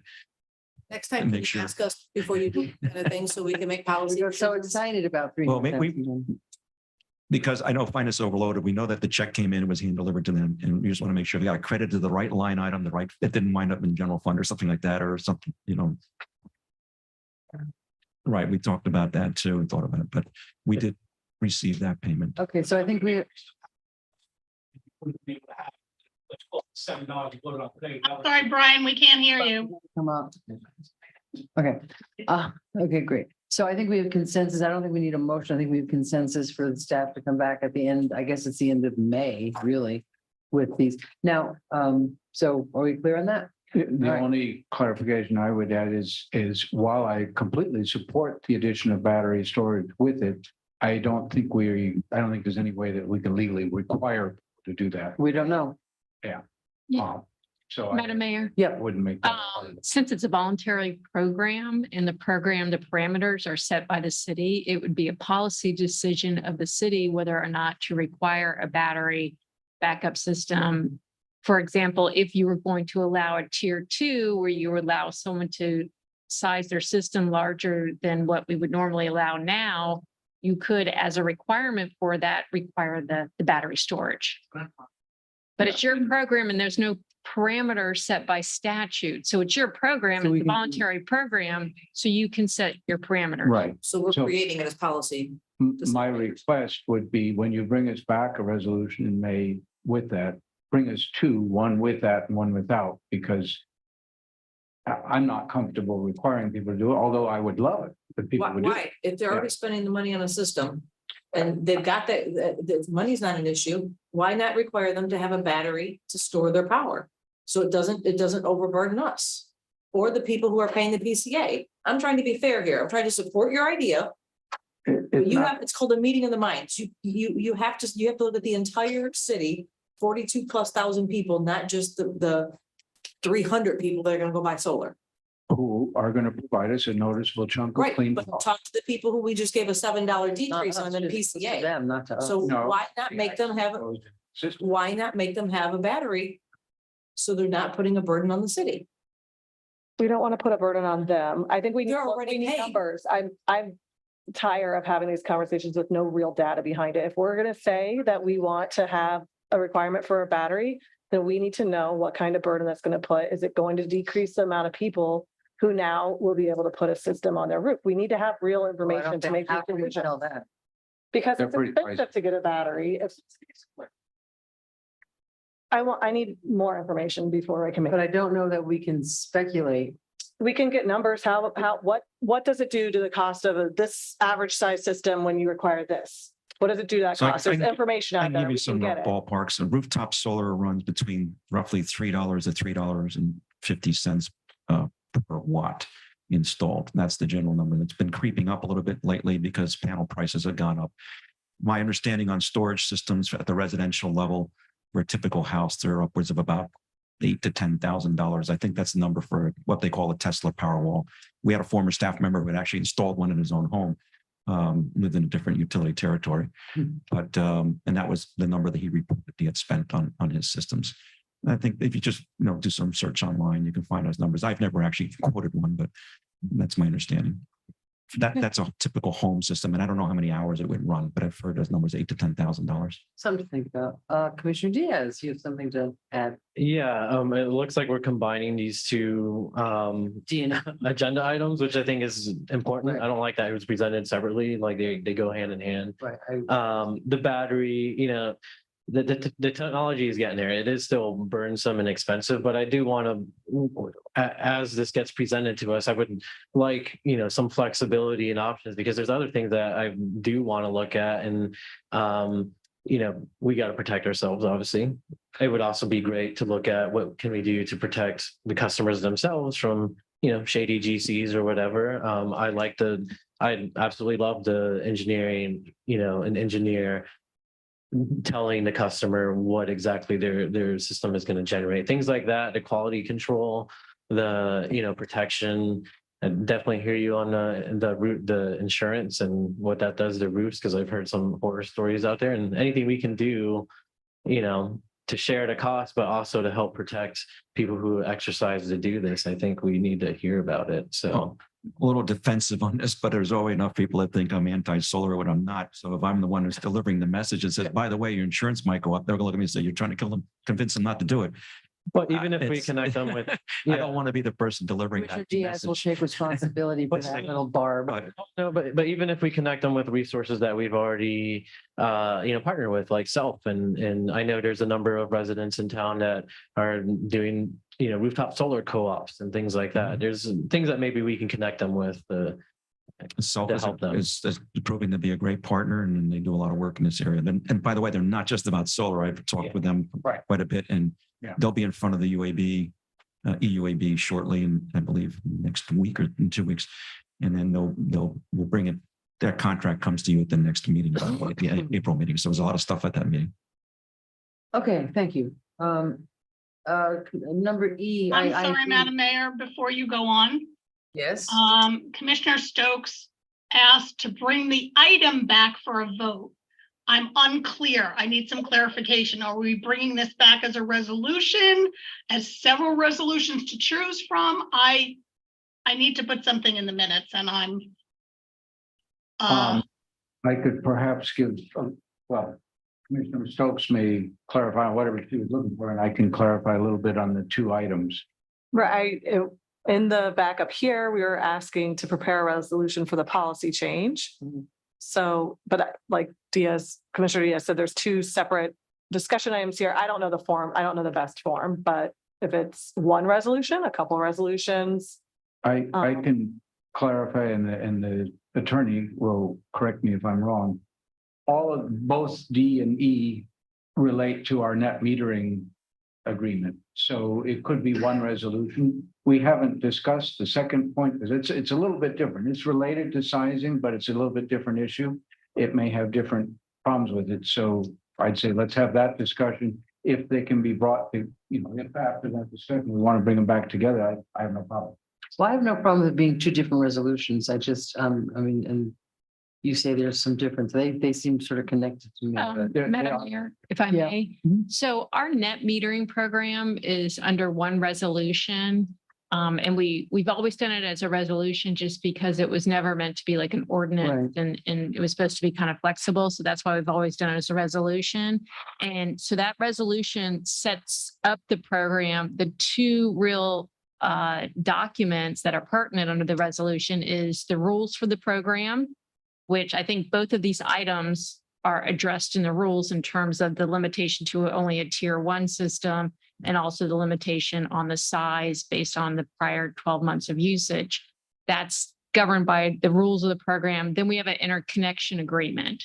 So if for both of these items, we would have to make changes to both the rules and perhaps create a separate interconnection agreement if we were going to go to a two-tiered system, because you would have a separate agreement for tier 2 to address certain things that a larger size system would require. Seems reasonable. Okay, so for number E, So the deal on E is separate. again, from we the have no issue- backup. I just want to point out there's no backup for this, but go ahead. The deal on E is, I didn't put it partly because I think we were in the midst of Tallahassee or something, so I was trying to make sure we got it on in advance, but it was also to seek direction. So the deal on E is somewhat independent of whether we have a 10 kilowatt limit, tier 1 or a tier 2. The idea is, should the city be in the business of telling homeowners what size system? And particularly in the process that we currently use, that has some logic to it, certainly. Hey, let's look at your previous 12 months of usage and you can only size it to match that. Except that flies in the face of what national policy. Yeah, and people are using more, more electric. that we want to, given that we are moving to more and more renewable energy, it will always, as Director Liberty has pointed out, you're going to have some backfill with some other form, probably burning something, natural gas or something else. You're going to have that until we're all on full on battery storage, which won't be there all that quickly. You need some of that. But given that we are moving to more and more renewable energy, you want to encourage people to do things that they're currently doing by burning something, which is a problem climate-wise, to using electrical energy to do it. So right off the bat, you don't want to size it on previous usage. You want to let the homeowner who's putting up the major capital to do this make their own decision of how they want to size it. And that's where I'm suggesting we should get out of the business of the utility sizing it and let the homeowner do it, keeping in mind what Commissioner Diaz pointed out, is that there already is a background. Right. It's expensive to increase it, but if you're going to go larger, you want to do it at the time that you install. You don't want to come back and say, hey, I'm going to add more panels. That's way more expensive than to do it up front. Okay, thank So you. let people size, and build in the safeties. I agree that several people have raised the issue, I think Director Liberty also, that there may be some competing interests. The GSA may say, oh, boy, you really want a 20 kW, you want a 25 kW system. We should either through self, because I think we can't advise too much because we can't choose between folks, but we should provide through self or whatever may some help to homeowners that they don't get hoodwinked. I think that's important. I do agree with that. Commissioner Stokes. I just have a question about just net zero in general. So the idea is that they kind of average out to zero. What happens if they oversize their system for a prolonged period of time? That's technically not allowed, right? And then so if they oversize their system and we see like a year's gone by, you never got that electric car you thought you were going to get, and you're like overproducing by like, not like about a significant amount, whatever that number is, not like 2%. Is there any, I don't want to have penalties. I'm just wondering, like, Is your downside? if we're saying you have to net to zero and we're relying on you to make that determination yourself, does something happen if you way oversize your system? Yeah, under the current rules, there is no penalty for oversizing. What we do that is we try to help stop it up front when we review and approve the application. So we would look at their last 12 months of usage and work with them to say, this is the size system that we would be limited to. In some utility, we limit it to that number. We said it. Some utilities will add 10 or 15 or 20% and say, you can go over by a little bit. But I'm not aware of any situation, let's say the customer went 50% over, where you would come back and say, you violated some rule, you're going to pay a penalty. You only get paid to avoid the energy cost that we avoided for that excess energy. But I think in all fairness to what the vice mayor is suggesting is that the customer would self-elect what maximum size system they want to install, regardless of what their prior use was. That can be a little bit more problematic from a physics point of view, electrical engineering point of view. Where do you put this extra power into the system? Because now you're really having to back down on power you would have bought elsewhere. And it's not impossible to do. There's other utilities that have done it. But it's not. I'm only aware of maybe one or two. I know it's done in Germany, and I think it was done in GRU, and GRU is not in very good shape right now. That's one of the things that was. Yeah, they are. It's something about $1 billion plus of debt, but in a lot of decisions they make, and they're in the crosshairs right now, the legislature, but not because of that necessarily, but a lot of things they did. So I don't want to pick on them, but so you could have an example where somebody says, "Oh, I've got this house and I've had a light bulb in it all these years, and I want to put a 200 kW or 100 kW system in there." Under the proposal, I guess they could. Now, I don't know, but they even have enough space for that, right? That's nobody's got. chances are most homes probably don't have much room for more than 7 to 10. It's not that much. Yeah, it takes a lot of space to put 200 kW on. I think it's more likely that it would be a commercial customer who would do something like that, and then they're probably going to use the power in a commercial establishment. Okay.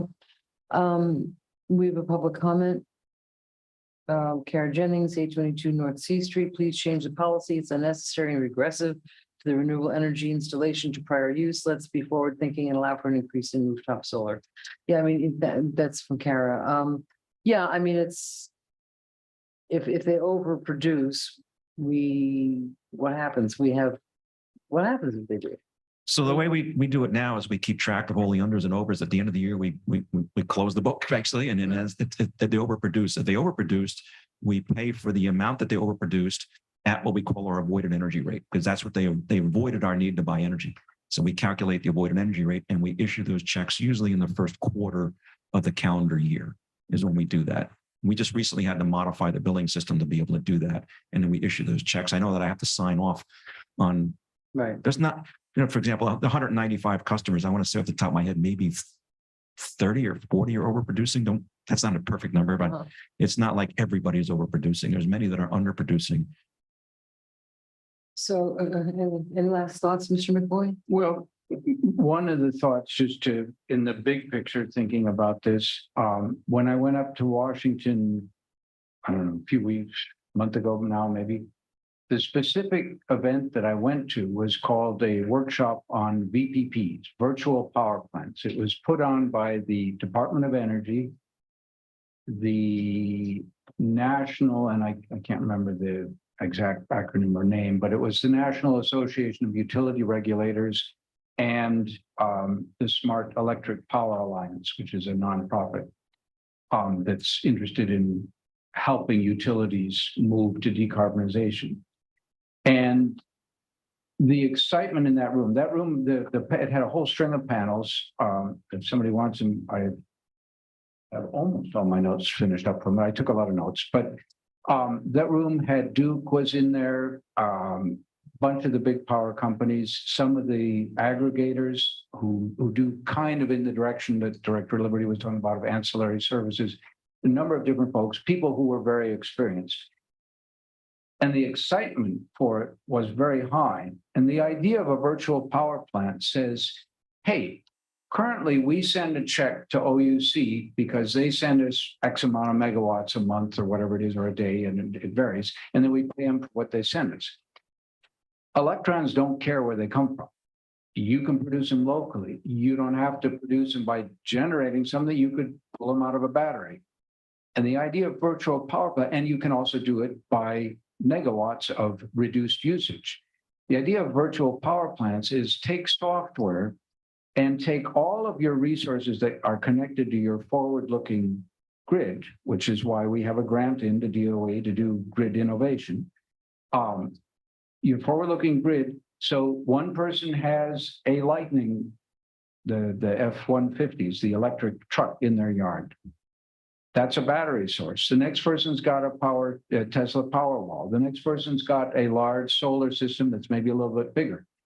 You can, with software, schedule all that stuff and deliberately use that as to feed in and reduce, and that's why that name that Director Liberty used of avoided energy cost. you can use that as part of your generation. And there are places that are already doing it. So when we think about all these systems, be aware that at the national level, people are thinking very much forward on community solar, utility solar, rooftop solar, behind the meter batteries, community battery system, all that stuff is being looked at as potential ways to generate more clean energy and get it on the system. Does it complicate life? Does it complicate the finances? Does it complicate, hey, I got to make sure that my wires are sized well, my transformers are? Yes, it does. Certainly. Does it give you more clean energy? Yes, it does. And that's the goal. And that's why there's so much excitement. And there are a zillion different offices in DOE that have grants going out and programs going out to push these kind of things and try to find all the roadblocks dealing with capacity charges, that sort of thing, to help make this move forward. They're very much, they see the writing on the wall. We want to be a part of that. So the public should be aware, and you all should be aware that this is a big transition in the electric industry. And the problem has to do with the way that we've all done business for over 100 years. Not to do with what we did here in the last 2 weeks, 3 weeks, 6 months, or 6 years. All utilities rely on the volume of energy that you use to recover the expenses that they fixed in the ground, the power plants, the poles, the wires, the transformers. So we have this very large fixed expense that you rely on a purely variable recovery system. The innovation of solar and battery energy storage and all these other devices, they require the grid to be there, but they don't need the volume of energy from the grid. So now the utility is not recovering in its rates, in its income, the money necessary to cover its fixed expenses. So what has to happen over time, this is in fact partly why you have a minimum bill, is that you have to get to the point where you have I don't want to use the term access charge, but think of it almost as an access charge. There's a certain fixed cost for the grid to be there. So you can do all these other things, whether you do it or not. For example, you might lease a car, $300 a month. Whether you drive it or not, the lease company wants that $300. Well, we have to pay the debt and for the linemen also, and all of the staff to maintain the electric system, whether you're going to use a lot of power from it, because you need it to work so that you can then bring power in and export power back out. That's the reality. The economics you struggle with a little bit. So let's use the F-150 Lightning, for example. I haven't seen one yet, but I'd like to have one. I'm going to go see it. I don't think I can afford one, but I'd like to have one. They're really cool. But let's assume that you filled it up with energy at your home. And worst case, say you're one of the larger homes, you're in a 1200 kW and above, maybe you're paying 15 cents a kilowatt hour. That is the all-in cost of capacity, energy, delivery, everything. On peak, let's say we get to a peak day, and the theory is that you're going to ask that customer to plug in and send us some of that stuff back. They paid 15 cents a kilowatt hour to put that electricity into the truck. If you want to use that truck to avoid us starting up the power plant, our least efficient unit of the power plant probably has a heat rate of like 12,000 BTUs per kilowatt hour. On $3 gas, that's $36. That's 3.6 cents. So I could make it for 3.6 cents. Is the owner of the F-150 Lightning going to sell me power at 3.6 that they spent 15 cents to put into their truck? So but it's clean, right? So we want it. So what is the price that you would pay? That's one of the big issues as a policymaking board that you'll be addressing down the road, not next week or next month, but that's coming nationally. What do you pay those folks for that power? Because you can't credit them back. Actually, you can do whatever you want, but you may not want to credit them back the fixed cost that you incurred to operate the system. So you have to say, what is the energy worth to me in that moment? Recognizing that it's probably cleaner than starting up that 1970s vintage power plant for a few hours to run. That's the concept where the economic test will come. Yeah. And I very much agree with that. And what you're seeing, one of the divisions, one of the people that I'm talking with at the Smart Electric Power Alliance, which is, industry people who are trying to move decarbonization. One of their sections is business policy. How do we start moving from exactly what Director Liberty said? We had a 100-year-old model that was based on selling more juice. that was fine if we didn't care about the fact that most of that juice was produced by burning something, and we have a worldwide problem with that. We need to do something about it. So getting to a different place and optimizing for different things. Yes, we will eventually have to adjust our business model, probably in fairly strong ways. We're nowhere near that, and that will certainly require, we're doing some of it, like you say, putting some of that in the fixed cost to make sure the grid gets covered. And you may choose to pay a premium for that power. That's a policy matter. You may say it's worth it to us to pay a premium to incent that hypothetical F-150 to put power back in the system instead of starting a power plant, because you need an awful lot of them, but there'll be a lot of other electric vehicles at that time. We'll have the what we call vehicle to grid capacity to do that. But that's not here today, but that's a policy matter that's coming. And then our We get comment will come from Commissioner Diaz.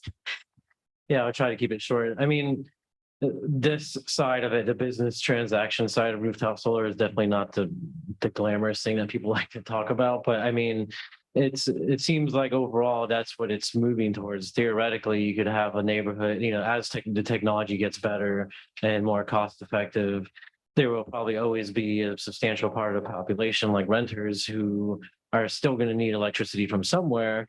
And theoretically, you could have, you know, let's say you have a neighborhood because they have the roof area and they have the property size, they could over generate enough to supply power for maybe another neighborhood even. And kind of, I think what Vice Mayor McVoy is getting at is, you know, we of course want to buy our solar energy from, you know, wherever it comes from. We want to buy solar over any other fossil fuel for sure. And what could change in the future, maybe in the near future, but I think it's more long-term, we're paying that community, instead of buying our solar energy from a field far away, we can, you know, in essence, treat that neighborhood as its own power generating unit where we buy the energy from them. And then, you know, if we ever have to go in island mode ever again, probably not. It gets us in a better position to have locally derived energy.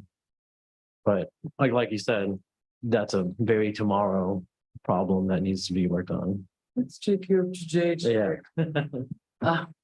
So can we agree to give direction that in the process of looking also at the tier 1 to tier 2, that look at, you know, what are any calculations that anybody has of pros, cons, but put some numbers to it on allowing homeowners to do their own sizing. Sure. Yes, I strongly support making sure that any arguments, pros or cons that come before us from staff are supported by backup that I can look at ahead of time. Go ahead, Matt, teacher, say it, Numbers, data. I want. Okay, so I think we have that. Do I have a second? All in favor? Aye. Thank you very much. I'm sorry, Madam Mayor, because the other one was consensus. Now there is a vote on this one.